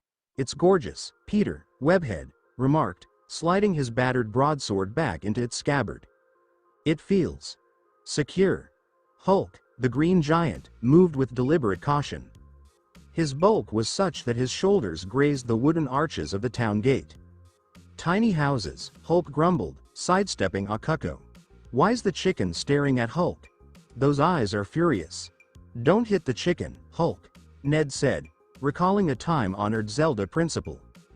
"Get too close to the chicken, and the entire server turns on you." The lorekeeper Impa's house. The moment the story unfolds. They stepped inside the grandest home, perched atop the waterfall. Inside, a little, elderly woman perched atop a mountain of cushions. NPC. IMPA, chief of the Sheikah, so, Impa's voice, weathered by time, rasped, "The heroes have finally returned." Her gaze settled on the three of them. Peter, clad in a green tunic, stood beside Ned, a scribe with a considerable girth. And then there was Hulk, a colossal green behemoth, his only garment a loincloth. "You are an odd assortment," Impa observed, her tone flat. The slate, however, doesn't lie. Impa started recounting the tale from 10 millennia past. The calamity. The divine beasts. The guardian's betrayal of the kingdom. A holographic tapestry began to materialize as she talked. "To bring down the calamity," Impa said, gesturing to the map's 4 corners, "you need to liberate the 4 divine beasts. These colossal machines are controlled by the spirits of the champions. Va Ruda, elephant, water Va Rudania, lizard, fire. Va Mado, bird, wind Va Naboris, camel, lightning." "Machines?" Peter inquired, the engineer in him suddenly alert. "You mean mechs? Living fortresses," Impa amended. Hulk gestured toward the hologram, which depicted the enormous lizard on Death Mountain. "Hulk's got a beef with the massive reptile. That lizard looks like a real powerhouse." "That is Va Rudania," Impa confirmed with a nod. "But a word of caution. The air is searing. You'll need fireproof potions just to make it across." The admin's thoughts. Genosha. Naruto observed the street team take on the mission. Naruto observed, "They're sticking to the old ways. The plan is to release the beasts. It's a strategy to diminish Ganon's strength." "And Tony?"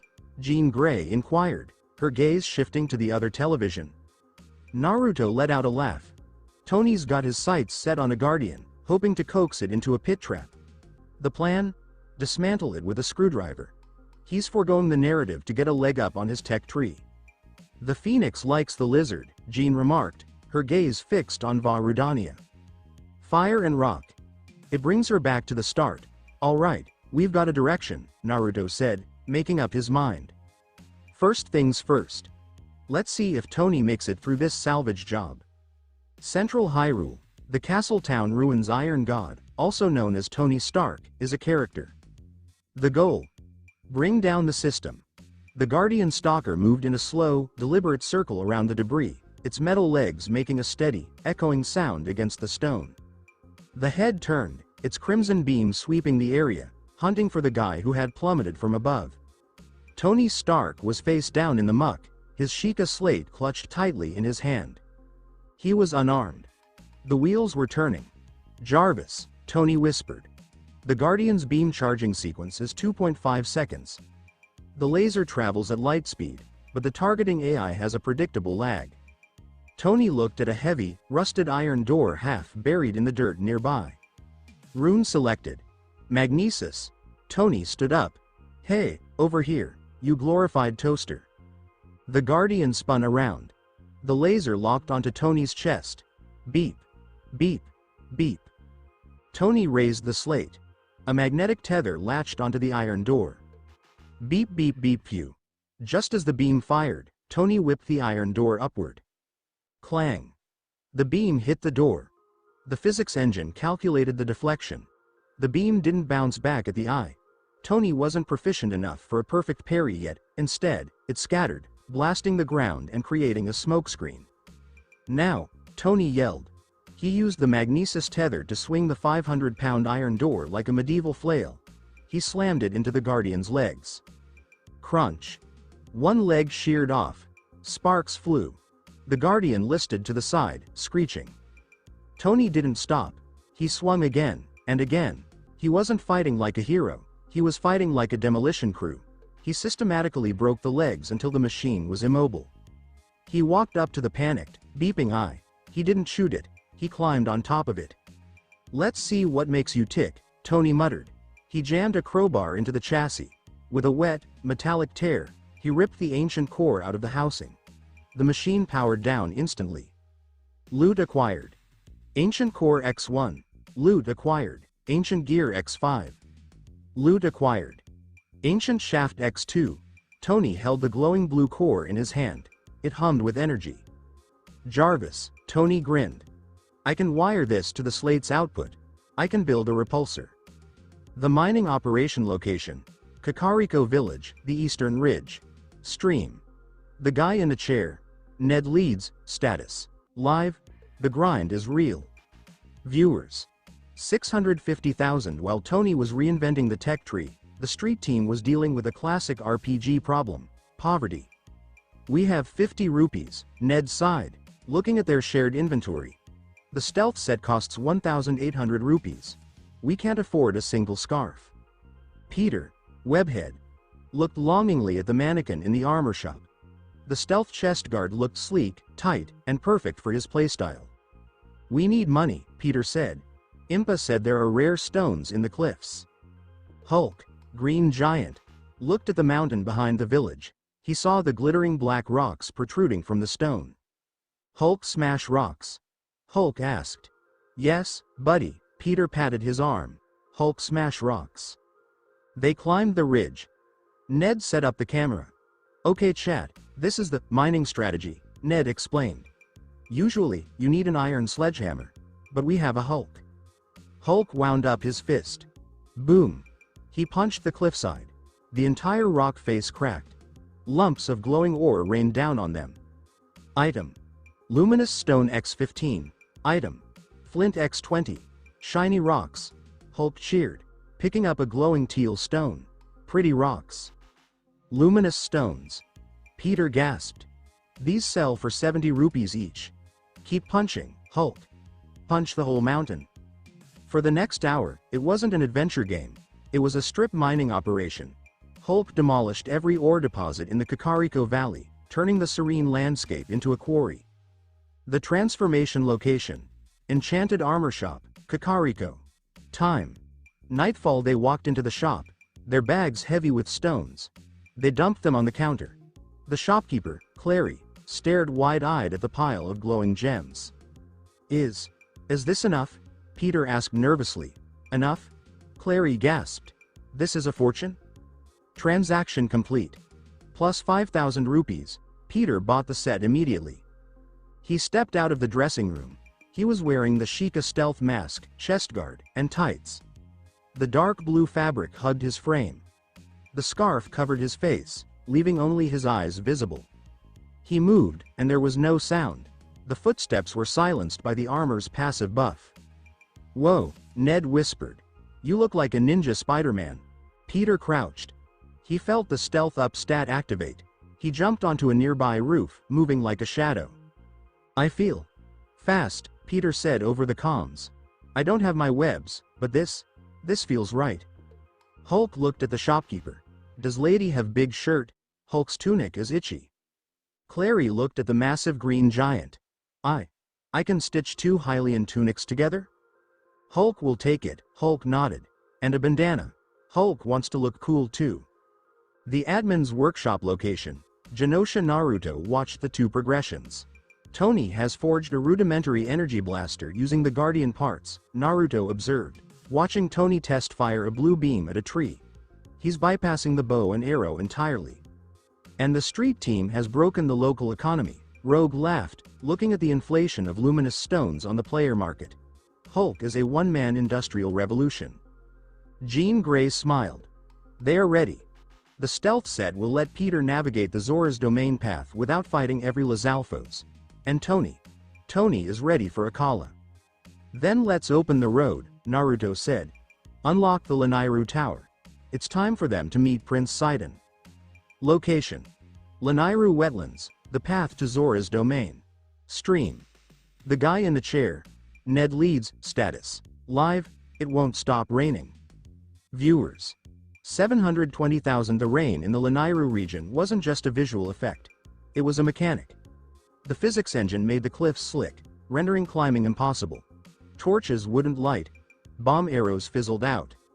I'm wet, Ned complained, his avatar shivering despite the Hylian tunic.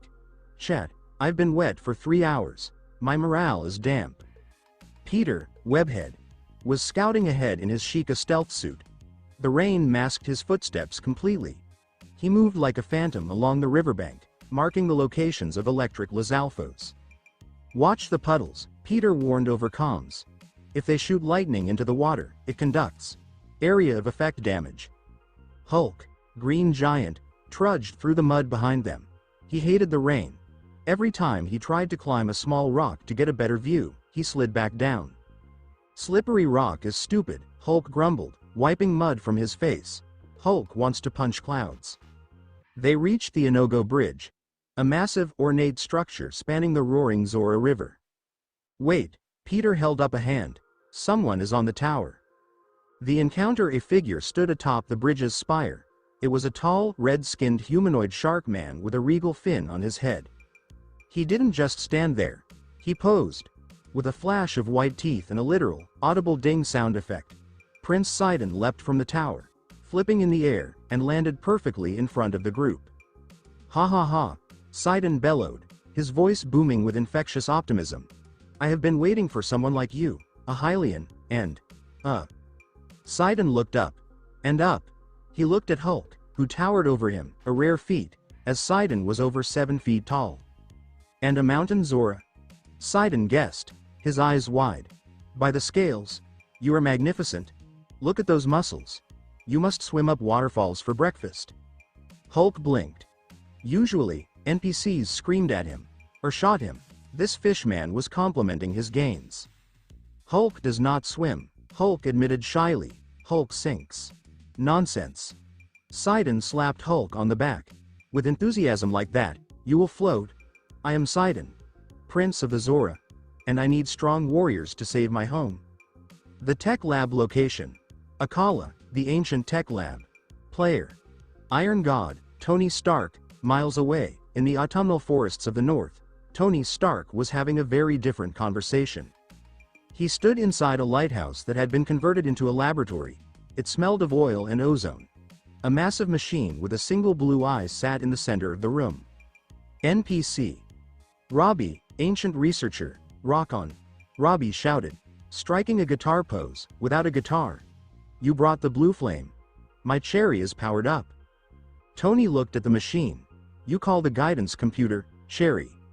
She creates ancient weapons. Robbie explained. But you have something interesting in your inventory, man. That Guardian core. Tony pulled out the core he had ripped from the stalker. I want to modify the output. The standard ancient arrow technology is wasteful. It destroys the loot. I want a weapon that incapacitates. Robbie adjusted his goggles. A non-lethal ancient weapon? That's radical. But the energy density required. You'd need a stabilizer. I have a stabilizer, Tony smirked, placing his Sheikah slate on the table. I wrote a script. If we funnel the cherry's plasma output through the slate's magnetic array. They began to work. It was a montage of sparks, soldering, and Tony arguing with a crazy old man about thermodynamics. Crafting complete. Item acquired. The Stark Beam Emitter, prototype. Stats. Durable. Rechargeable. Shoots concussive plasma blasts. Groovy. Robbie whispered. The bromance location. Zora's domain, the throne room. Time. Nightfall. The rain never stopped, but inside the luminous, blue stone city of the Zora, it felt peaceful. Hulk and Sidon walked side by side. They were best friends now.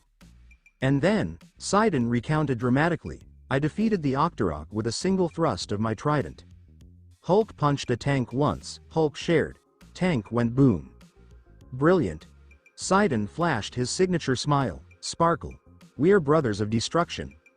Ned was streaming the whole thing. Chat, I think Hulk just found his soulmate. The fan art is going to be insane. They reached the throne room.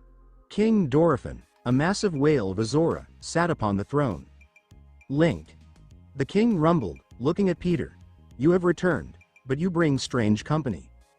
We are here to stop the elephant. Peter stepped forward, his ninja mask pulled down. Sidon says Varuta is churning out infinite water. It's going to flood the dam. Indeed, the king nodded. But to board the beast, you need shock arrows, and the only place to get them is from the Lionel on Ploymus Mountain. Hulk cracked his knuckles. Hulk smash Lion Man. No. Sidon warned, his smile vanishing. The Lionel is death incarnate. Even I cannot defeat it. You must be stealthy. You must steal the arrows and run. Peter looked at his stealth suit. Stealth is my specialty. Tony's voice crackled over the global comms channel. Don't get cocky, webhead. I just scanned the stats on a red-maned Lionel. It has aimbot. If it sees you, you're dead in one hit. Location. Ploymus Mountain, Shatterback Point Stream. The guy in the chair. Ned leads. Status. Live. Do not breathe. Viewers. 850,000. The rain on Ploymus Mountain was lighter than in the valley below, but the air was charged with static electricity. Lightning bugs flickered in the purple grass. Peter, webhead, moved through the tree line, crouched low. The Sheikah stealth set muffled his footsteps, but his heart rate monitor, visible on the stream overlay, was spiking. I see it, Peter whispered, his voice barely audible over the comms. In the center of the plateau, prowling in a tight circle, was the red-maned Lionel. It was a nightmare of muscle and hate. It held a savage Lionel sword in one hand and a shield in the other. On its back was a massive bow. It's not an NPC, Peter noted, zooming in with the Sheikah slate's camera rune. It's scanning the horizon. The AI routine isn't a loop, it's a hunting algorithm. Hulk, Green Giant, was waiting behind a large boulder 50 yards back. He was vibrating with the urge to fight, but he respected Peter's lead. We need 20 shock arrows, Peter whispered. They're stuck in the tree trunks. I'm going in. The heist Peter moved like a spider. He darted from tree to tree, plucking the glowing yellow arrows from the bark. Item acquired. Shock Arrow X5. He was ghost-like. He grabbed another bundle near a rock. Item acquired. Shock Arrow X12. He was doing it. He was robbing the deadliest monster in Hyrule Blind. Then, nature intervened. A hightail lizard darted out from under a rock, startled by Peter's boot. It skittered across the dry leaves. Scritch scratch. It was a tiny sound. In GTA 5, no enemy would hear it. In Breath of the Wild, the Lionel stopped moving instantly. Its head snapped toward Peter's tree. A glowing question mark appeared over its head, rapidly filling with red. Run! Ned squeaked. The Lionel didn't run. It drew its bow. It didn't aim at the tree. It aimed at the sky. Thwip thwip thwip. 3 arrows shot straight up. It missed. Peter blinked. No. Tony Stark's voice cut in over the global channel. It's calculating a parabolic arc. Move. Peter backflipped just as 3 bolts of lightning slammed into the tree where he had been standing, shattering the wood into splinters. Stealth broken. The Lionel roared, a sound that shook the controller in Peter's hands. It holstered the bow and drew its sword, charging with terrifying speed. Hulk smash Lion. Hulk burst from cover. He couldn't stand watching his friend get hunted. He charged the Lionel, winding up a massive punch that had destroyed SUVs and stone golems. Hulk, no, Peter screamed. He has frames. Hulk threw a right hook. The Lionel didn't flinch. It didn't tank the hit, it parried. With a casual flick of its shield, the Lionel deflected Hulk's massive fist to the side. The physics engine registered the momentum shift. Hulk stumbled, off balance. The Lionel spun, delivering a savage slash with its sword. Slash. Damage. -15 hearts. Hulk's health bar, which had been massive thanks to his stats, vanished instantly. His avatar was flung backward, ragdolling across the plateau and crashing into a rock face. System notification. Fairy revive activated. Hulk lay there, blinking as a small pink fairy swirled around him, restoring 5 hearts. He wasn't dead, but he was stunned. He blocked Hulk. Hulk whispered, genuinely confused. Hulk is strongest one there is. He's not strong, Hulk, Peter yelled, drawing his rusty broadsword. He's skilled. Run, jump off the cliff. The Lionel turned its attention to Peter. It reared up, preparing to breathe fire. Peter didn't try to fight. He sprinted for the edge of Shatterback Point. He grabbed Hulk's arm as he ran past. We're diving. They leapt off the waterfall just as a massive fireball incinerated the grass where they had stood. The fall they fell for 10 seconds, plummeting from the mountain into the reservoir below. Splash. They surfaced, gasping for air. The cool water of Zora's domain washed over them. Above, on the peak, the Lionel stood watching them, silhouetted against the moon, roaring its victory. We got the arrows, Peter panted, holding up the quiver, but we lost the fight. Hulk floated on his back, staring up at the mountain. He looked quiet, thoughtful. Hulk needs sword, the giant rumbled finally. Hulk needs to learn how to block. The tech test location. Akala, Terrytown construction site. Player. Iron God, Tony Stark, miles away. Tony Stark was oblivious to the drama. He was conducting a field test. He stood facing a black Moblin. Jarvis, activate the Stark beam. Tony aimed his Sheikah slate. The modified ancient core strapped to the back began to whine. ZJROOM. A bolt of blue plasma shot from the slate. It hit the Moblin in the chest. The Moblin didn't die. It went flying backward, tumbling 50 feet and landing in Lake Akala. Knockback is at 400%, Tony noted, pleased. Damage is moderate, but the utility is high. It's a specialized tool. He looked at his map. He saw the death marker, or near death marker, for Hulk at Zora's domain. Looks like the brute force approach failed, Tony mused. Good. If they can't punch their way through, they'll have to think their way through Varuta. The admin's lesson location. Genosha Naruto nodded slowly. Hulk learned a valuable lesson today, Naruto said. In the oasis, there is always a bigger fish. He's going to train, Rogue predicted. Hulk doesn't take a loss lying down. He's going to find a dojo. And Peter, Jean added. He learned that stealth has limits. When the arrow flies, you have to be ready to move. Naruto swiped the screen to the East Reservoir Lake. They have the arrows. Now comes the spectacle. Prince Sidon is waiting. Location. East Reservoir Lake. Zora's domain stream. The guy in the chair. Ned leads. Status. Live. We are fighting a building. Viewers. 1,200,000. Global homepage feature. The rain was torrential. The sky was a bruising purple, illuminated only by the rhythmic flashes of lightning and the glowing pink malice swirling around the massive mechanical elephant in the center of the lake. Varuta trumpeted, a sound that wasn't just audio, but a physical vibration that rattled the players' controllers and haptic suits. Peter, Webhead, stood on the pier, wearing the Zora tunic the king had gifted him. It shimmered with blue scales, pulsing faintly in the rain. Okay. Peter shouted over the roar of the water. The strat is simple. Sidon is the mount. I'm the turret. We have to hit the 4 pink generators on the shoulders to stop the water flow. Prince Sidon flexed his muscles, flashing a blindingly white smile despite the apocalypse happening behind him. Do not fear, my friend. Sidon bellowed. I shall swim like a torpedo. You just focus on your aim. Together, we are unstoppable. Hulk, Green Giant, stood on the edge of the dock, looking dejected. He was too heavy for Sidon to carry. Hulk wants to splash too, the giant grumbled, kicking a pebble into the water. We need you here, big guy. Peter pointed to the sky. Ruta launches Cryonis blocks, giant ice cubes. They track us. If I miss one, Sidon takes damage. You are our point defense. You're the goalie. Hulk's eyes lit up. Goalie? Hulk stops the ice? Smash the ice, Hulk, Peter grinned. The aquatic rodeo. Phase 1. The approach, boarding. Sidon yelled. Peter leapt onto Sidon's back.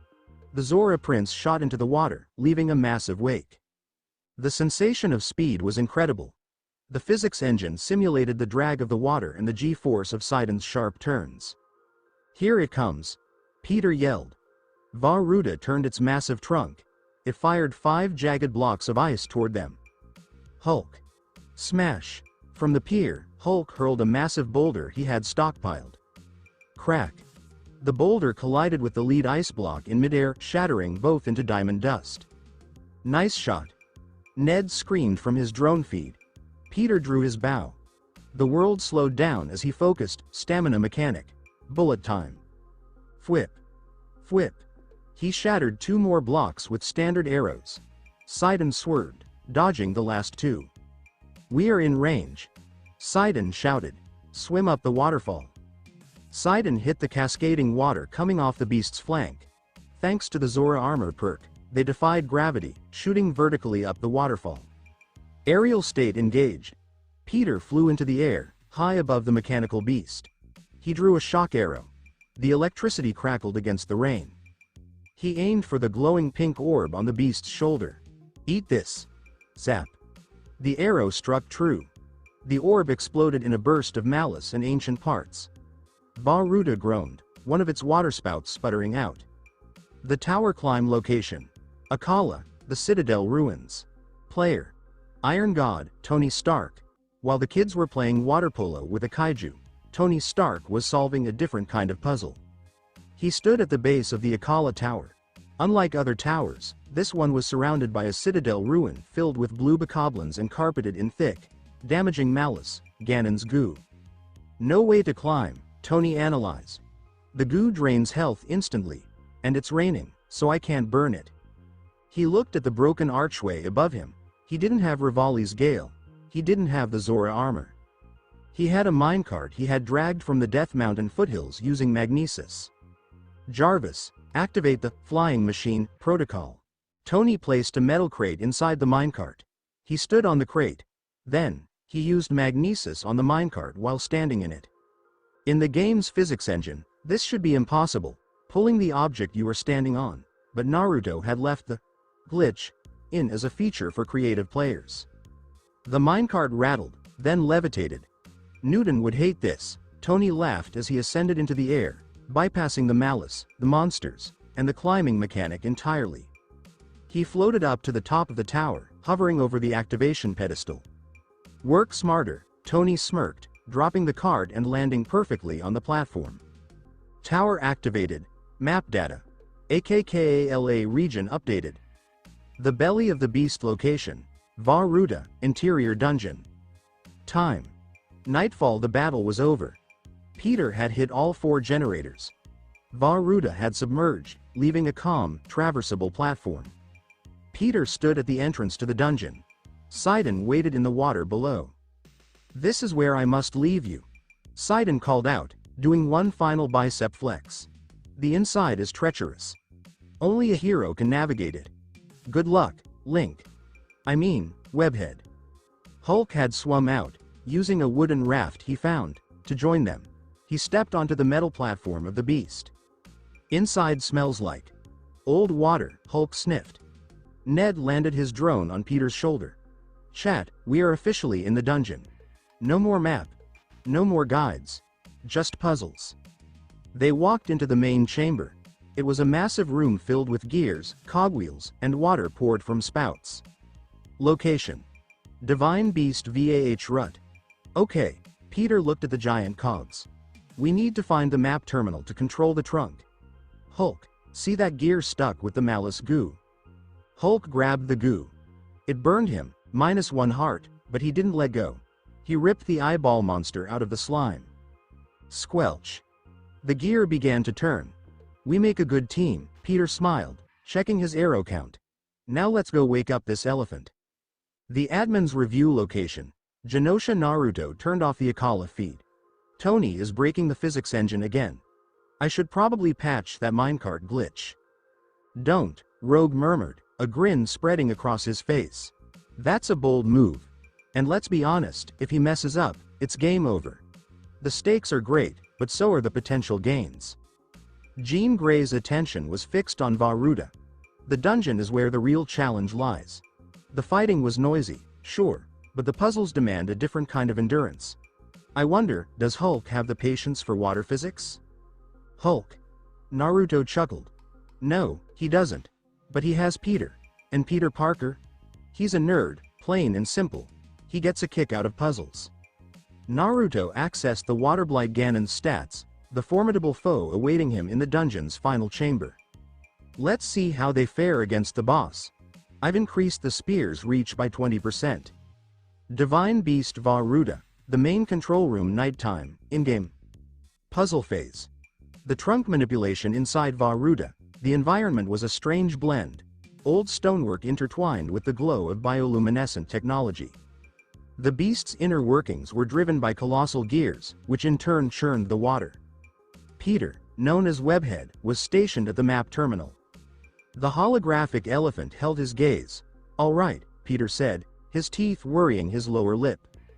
The water wheel is stalled, its motion halted by a blockage. I could try raising the trunk, as the map suggests. He fiddled with the slider on his Sheikah slate. The whole place shifted. The elephant's colossal trunk, poised outside, shifted, altering the trajectory of the water's arc. The water, once inside, struck the higher wheel, and it began to turn.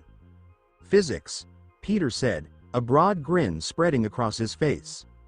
Hulk, the gate's open, you need to keep the switch on. Hulk, the green giant, perched on a narrow ledge, his gaze fixed on a pulsating orange pressure plate.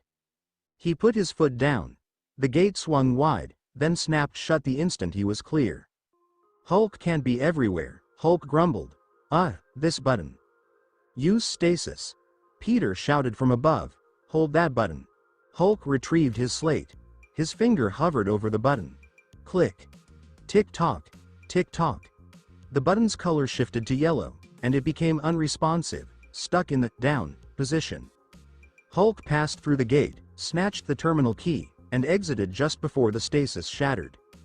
Hulk is wizard, he said, a broad grin spreading across his face, clearly thrilled by the display of wizardry. They climbed the ranks, cracking each problem as they went. Peter tackled the geometry. The Hulk took care of the heavy stuff. Ned, using a drone, searched for any concealed treasure. At last, they arrived at the beast's main control unit, exposed to the night sky and the downpour. This is it, Peter said, moving closer to the pedestal that pulsed with light. The last stop. He set his slate down on the pedestal. The malevolent ooze on the floor writhed and churned. The elements coalesced, twisting and turning until they became a grotesque apparition. It hovered, a terrible thing, brandishing a colossal spear and a single, blazing crimson eye. Boss. Waterblight Ganon, the bane of divine beast Varuda. The scientific spirit Akala, the spring of power. Iron God, also known as Tony Stark, is a character. As the children battled a demon, Tony Stark found himself in a serene, illuminated grotto, where fall leaves swirled about him. At the heart of it all loomed a colossal statue of the goddess Hylia. Tony ran his slate over it. Object. Goddess statue. Energy signature. Unknown, Jarvis, Tony said. I've navigated the maze. Scaled the heights. Now what? Where's the treasure? Seems there's no tangible reward, sir, Jarvis said. Just a prompt. Pray. Tony let out a weary breath. Naruto and his mystical elements. Understood. Tony dropped to his knees. It was as if the statue pulsed with light. Instead of a standard text box, a voice resonated within him. It wasn't Naruto's voice, though. This was a gentle, feminine voice, carefully programmed for this very spot. To those who crave dominion, present a scale from the Crimson Spirit, Dinral, at the spring. Dinral? Tony asked, rising to his feet. The dragon? He'd seen it. A colossal dragon, its form wreathed in flames, swept across the Tanagar Canyon as the sun began to rise. He'd figured it was just a skybox, a simple background effect. "You want me to shoot a dragon?" Tony now understood. "I lack wings. It's out of my reach." He studied the designs for his Mark 0 flying vehicle. He studied the Stark beam emitter. "Challenge accepted, lady," Tony said, a sneer playing on his lips. "I'm setting out to track down a god.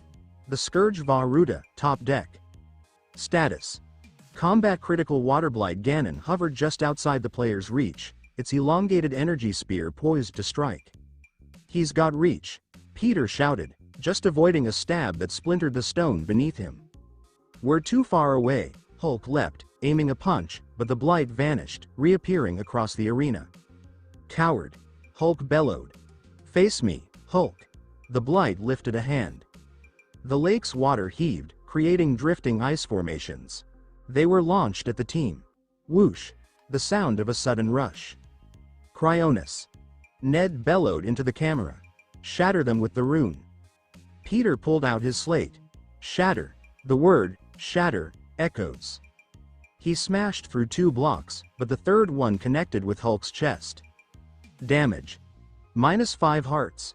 Hulk staggered, his feet skidding dangerously close to the platform's brink. "Brr, ice is freezing." Peter now understood. "We need to ground him." Shock arrows. Target the eye. Peter knocked an arrow. Without the slow motion perk, he was forced to aim in the here and now. The blight moved quickly. "Ned, look over there." Ned sent his camera drone straight at the blight. The boss swatted at the persistent, buzzing toy. That was the chance Peter had been waiting for. Zap. The arrow struck the eye with a jolt. The blight howled, momentarily paralyzed by the surge of electricity, and then collapsed onto the deck. "Now," Peter shouted. Smash! He didn't need a second invitation. He charged ahead, vaulting into the sky. He was unarmed. His fists came together, a double-fisted strike. Hulk. Splash. The sound of something giving way. He brought his hands down hard on the blight's core. The repercussions were considerable. The blight's vitality vanished. The creature's scream shattered the air, and then it was gone, leaving behind just a swirl of purple smoke and a lingering sense of malevolence. The Grace Vah-Ruta, the spirit realm, the downpour ceased. The clouds thinned, and a brilliant full moon emerged. The apparition coalesced before their eyes. She was Azora, little and crimson, her grin soft. NPC. "Mipha, Zora champion." "Thank you," Mipha murmured. "Thanks to you, I'm free. Now, I can finally do something for him." Her gaze drifted toward Hyrule Castle, the dark mass of Ganon's presence roiling within. "And to you," Mipha said, turning her gaze to Peter and Hulk. "I extend to you my strength." The world around them faded, replaced by a green glow. Mipha's grace has been unlocked. Automatically brings the player back to life after they die, and they get extra health as a reward. Cooldown: 24 minutes. Is it a revive? Ned wheezed. That's incredible. It's like a second chance." Hulk regarded the tiny phantom before him. His fingers brushed against his chest, the magic's heat palpable beneath his skin. "Fish Lady's nice," Hulk murmured. Hulk will stand guard over Fish Lady's dwelling. The administrators know Genosha.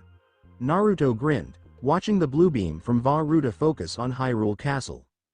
Divine beasts freed. 1/4. Ganon's health. -12.5%, awaiting the final confrontation. "They actually did it," Rogue remarked, clearly impressed. "They pulled it off without any fancy equipment, relying solely on their ability to work together." "One down," Naruto observed. "Tony's on his way to Dinral. It's an aerial intercept operation." Jean Grey observed Tony's icon as it headed toward the Tabantha frontier. "He's going to attempt to create a jetpack, isn't he?" Knowing Tony, Naruto chuckled. "He's likely constructing a surface-to-air missile." Zora's domain. The throne room stream. The guy in the chair. Ned leads. Status: live. Sun's out. Guns out. 1,500,000 viewers. For the first time in what felt like ages, the sun blazed down on the vibrant blue stones of Zora's domain. The heavy, leaden clouds had vanished, making way for a brilliant, clear blue sky. King Dorephan gazed upon the assembled heroes, his enormous, whale-like visage radiating appreciation. "You've tamed the beast," the king growled. The downpour ceased. Zora's domain was safe. Prince Sidon stood by Hulk, the green giant, giving a double thumbs up. "I knew you'd pull through. You're the Hylian's champion, and the champion of, the Green Eons, too." "Hulk-like sun," Hulk declared, his eyes fluttering shut as he soaked up the heat. "The sun's warmth is a pleasure." The king motioned toward a lavish chest, now in the guard's possession. "As a reward," the king announced, "I give you the weapon once held by my daughter, Mipha. It is a cherished possession of our people." Peter, known as Webhead, moved closer and lifted the lid of the chest. The light-scale trident rested within. The object was a thing of beauty, silver and blue, and it thrummed with a soft, watery enchantment. Lightscale Trident. Acquired. Stats, 22 attack, built to last. Mipha's touch. Peter held it. It was a feather, perfectly poised. But suddenly, he turned his gaze on Hulk. Hulk, the one who'd pulverized the ice blocks. Hulk, who had absorbed the blows from the blight. "It's a spear," Peter stated. "I'm a swordman, plain and simple, and, well, I reckon Mipha would prefer someone with some muscle behind it." The fragile trident was offered to Hulk. Hulk regarded the small weapon, practically a toy, in his enormous grip. His hold wasn't like that of a golfer. He pinched it between two fingers, a careful hold. "Pretty fork," Hulk murmured. "Hulk won't be smashing anything with this. Hulk will protect it." Hulk equipped. Lightscale Trident, a beloved possession, never to be discarded. The Dragon's Canyon, Tanagar Canyon, the Tabantha Frontier. Iron God, also known as Tony Stark, is a character. 4:30 a.m. In-game, Tony Stark perched on the lip of the vast canyon, his feet swinging over the sheer, 1,000-foot plunge. The cold was biting. The gorge echoed with the wind's mournful cry. The bonfire flickered, its warm light dancing over his Sheikah slate. "Jarvis, what's the ETA?" According to the atmospheric ionization data, Dinral shows up every day at 5 a.m., Jarvis said. "The route it takes is always the same, tracing the canyon's bottom." Tony ran a quick inventory of his gear. He lacked a suit of armor. He possessed the paraglider, a golden bow, perfect for picking off targets from a distance, and a stack of wood, ready to be fashioned into an updraft. "A dragon," Tony said, rubbing his palms together for warmth. "Naruto dropped a kaiju into the game, and it's unkillable. You can't do anything but watch it. It's completely at odds with how I usually play games." 5 o'clock in the morning. The song shifted. The background noise of the wind was replaced by an eerie, otherworldly piano song. The temperature surged. "Thermal signature detected," Jarvis announced. "Enormous." Tony gazed toward the north. The morning fog lifted to reveal a creature of colossal proportions. Dinral. A dragon, its body a twisting coil of orange fire, easily 1,000 feet from snout to tail, soared through the canyon. It didn't appear monstrous. It was a sight to behold, a raw, elemental power. "All right," Tony exhaled, rising to his feet. "Well, that's something, I'll give you that." The intercept. Tony struck a match and held it to the kindling. The flames danced. He leapt, unfurling his paraglider. The heat rising from the ground propelled him upwards, and soon he was eye to eye with the dragon. The heat was oppressive. Fireballs danced about the dragon's form. "Don't get hit by the firewall," Tony grumbled, his hands deftly manipulating the glider's controls. "Jarvis, lock onto the dorsal ridge. The goddess has a scale in mind." Dinral didn't strike. Tony wasn't even recognized. It continued its relentless course, utterly unconcerned with the little human flitting about, a mere insect in its presence. Tony strung the golden bow. Time stretched thin, a fleeting moment suspended, stamina. Bullet time. His target was the shimmering scales adorning the dragon's side. A sharp, sudden sound.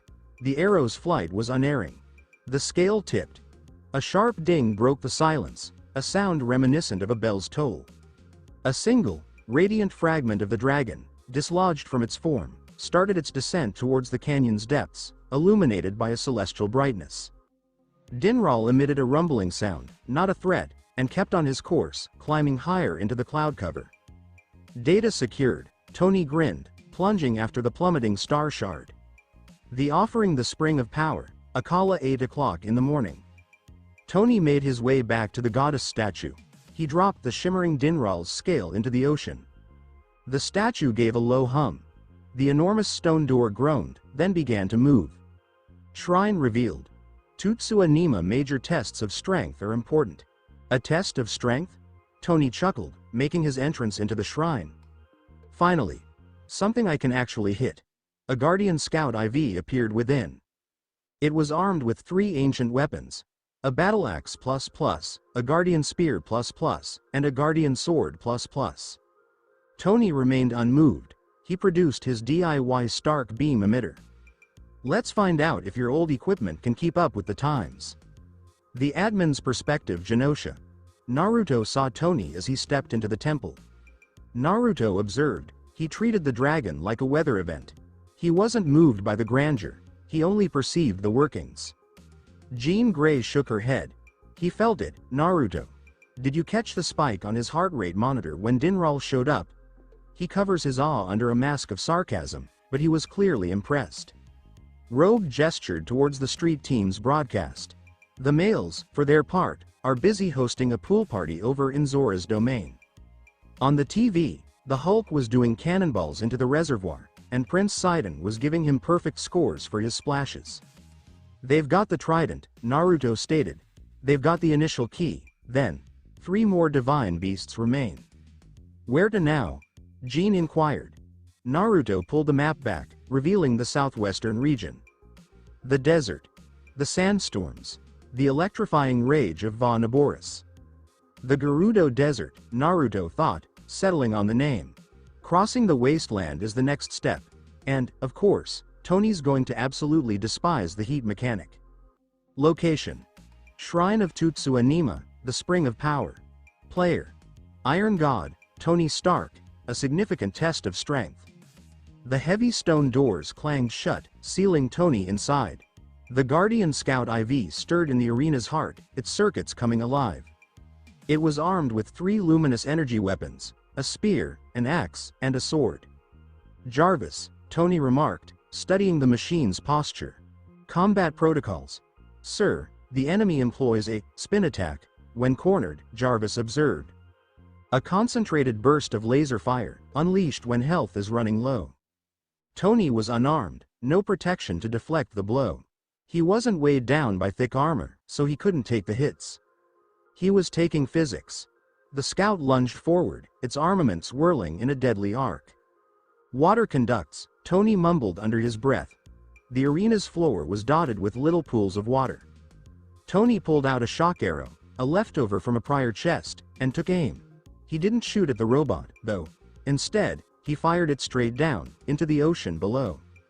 Got it. The current surged, jumping through the water and frying the scout's propulsion system. The spin attack sputtered, a failure. All right, Tony said, a grin spreading across his face. Magnesis was activated. He wrenched a huge metal pillar, originally meant for protection, from its place and brought it crashing down into the scout's skull, a makeshift hammer. The sound was sharp, a sudden break. The scout's systems whirred back to life, its optical sensor glowing crimson. The laser began to power up. Boop. Beep. Beep. Tony didn't move. He ran toward the machine. He ducked beneath the laser, snatched the ancient battle axe ++ from where it had fallen, and then brought it crashing down, aiming squarely for the central eye. Boom. The machine shattered, scattering screws and gears everywhere. Loot. Ancient Core X2. Weapon. Ancient Battle Axe ++ 60 DMG. Tony hefted the axe. The object pulsed an ominous orange, a faint thrum of energy radiating from it. Primitive design, Tony said, swinging it around. The energy production, however, is rather something. I can certainly make this work. The Heatwave Gerudo Canyon Pass. Stream. The guy in the chair. Ned leads. Status. Live. Why is the sun hurting me? 1,600,000 viewers. The shift from the verdant expanses of Hyrule Field to the arid Gerudo Desert was jarring. The grass became a wasteland of red dust, the air rippled. Environment warning. Extreme heat, constant health drain. I'm taking damage just standing here, Ned exclaimed, his voice tinged with worry as he saw his hearts dwindle every 10 seconds. We're sweltering. Peter, do we have any hydromelons on hand? Peter, Webhead, was going through their stock. 3. That should provide us 6 minutes of heat protection, assuming we cook them first. We need to find some shade. Hulk, Green Giant, was the one truly struggling. His enormous avatar took up more space. He was drenched, the green of his complexion fading to a sickly olive. Hulk hates the yellow sun, he gasped, slumped against the cliff's shadow. Hulk's got a hankering to return to the Fish Prince. We can't, Peter said, wiping his forehead. Va Naboris, the next divine beast, has arrived. The lightning camel. The desert stretched before them. A colossal shape lumbered across the horizon, swallowed by the swirling dunes. It loomed, a massive, scary presence, unleashing green lightning that mercilessly seared the beach. That thing is massive, Ned murmured. The wall of gender. Outside Gerudo Town. The sun was high. Their survival during the arduous journey hinged on consuming frozen meat, a necessity that briefly lowered their body temperature. The gates of Gerudo Town loomed ahead, a bastion of sandstone and swaying palms. Spearmen were stationed at the entrance. Their expressions were intense. Peter approached. Greetings, we're here to speak with the chief regarding the divine beast. The guards' spears clashed together. Stop, the guard shouted. No men are permitted inside these walls. Only women are granted entry into Gerudo Town. I'm sorry, but I can't access that. Wait, what? Peter stared, momentarily stunned. But we're the heroes, right? We've got the Master Sword. Or, well, a rusty broadsword, but you know what I mean. Rules are rules, little Vo, the guard sneered. Beat it or I'll bury you in the sand. The Hulk advanced. He attempted a lovely smile. Hulk is pretty, Hulk ventured. The guard's gaze traveled up, taking in the 8-foot wall of muscle before him. You're a Vo, all right. A massive one, too. Now, scram. They withdrew to the Kara Kara Bazaar, a little settlement, a sort of oasis, not far away. Ned let out a grunt. We're stuck. The quest marker's in town, but we're all guys. Tony's a guy. Even the horse is a guy. Hold on, Aunt May's a woman. Can the horse even go in there? The horse can't kill a divine beast, Peter said with a sigh. A disguise is essential. The merchant in the Wind Kara Kara Bazaar, roof of the inn. The discovery. A clever fix. Peter perched on the inn's roof, surveying the scene below. The merchant, resplendent in exquisite Gerudo silks, was perched on the ledge. Something didn't feel right. The breeze stirred, and the merchant's veil fluttered, briefly exposing a strong, manly jaw. Valia. Peter came closer. Excuse me, are you a traitor? Valia spun around. You've got me. Yes, I'm a male. But please, keep it under your hat. The clothing. They really do keep you cool in these weather. You made it. Peter's eyes went wild. Sure, what are you looking for? Valia smiled. For a fee. 600 rupees. And you must pledge to sell it, convincingly. Peter glanced at the number of rupees he had. Their mining funds have largely been used by the stealth suit. Hey, guys, Peter hollered down to Ned and Hulk. I've got an idea. But, Hulk, this might not be your favorite thing. The transformation. Outside Gerudo Town 10 minutes later. 3 women, unmistakably Gerudo, walked toward the gate. Peter. The teal silks suited him, their inherent grace a perfect match. The slender, nimble avatar truly nailed the aesthetic. Ned seemed a little out of his element, fiddling with the veil the entire time. Hulk. That was a mess. Hulk's attire consisted of a custom-made set of silks, which were stretched to their absolute limits. The shroud barely obscured his features. His muscles were absurdly pronounced. Hulk feels breezy, he whispered, attempting to walk with his knees together, trying to appear dainty. The guard was approached. The guard narrowed his eyes. She glanced at Peter. Greetings, Vi. Her gaze shifted to Ned. Greetings. She glanced at the Hulk. Hulk stood still. Panic set in. He acted on impulse. He dipped a quick curtsy. Hello, Hulk intoned, his voice a falsetto that echoed like tectonic plates shuddering. Hulk is a delicate blossom. The guard's gaze lingered, a long, unsettling minute stretched between them. The AI seems to be weighing the ridiculousness of the disguise against the significance of the quest flag.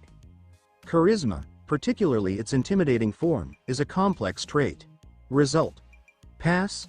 You are a very muscular Vi, the guard said, his voice trembling with fear.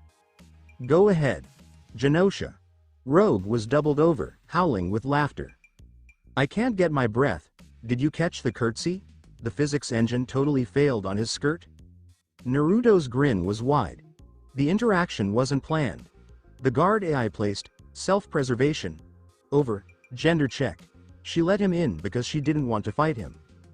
Jean Grey brushed away a tear. Here we go. They've made it. Next up, a meeting with Riju, the child chief. And she's got a challenge for them. A battle against the lightning. Tony? Rogue inquired. Naruto gestured toward the north.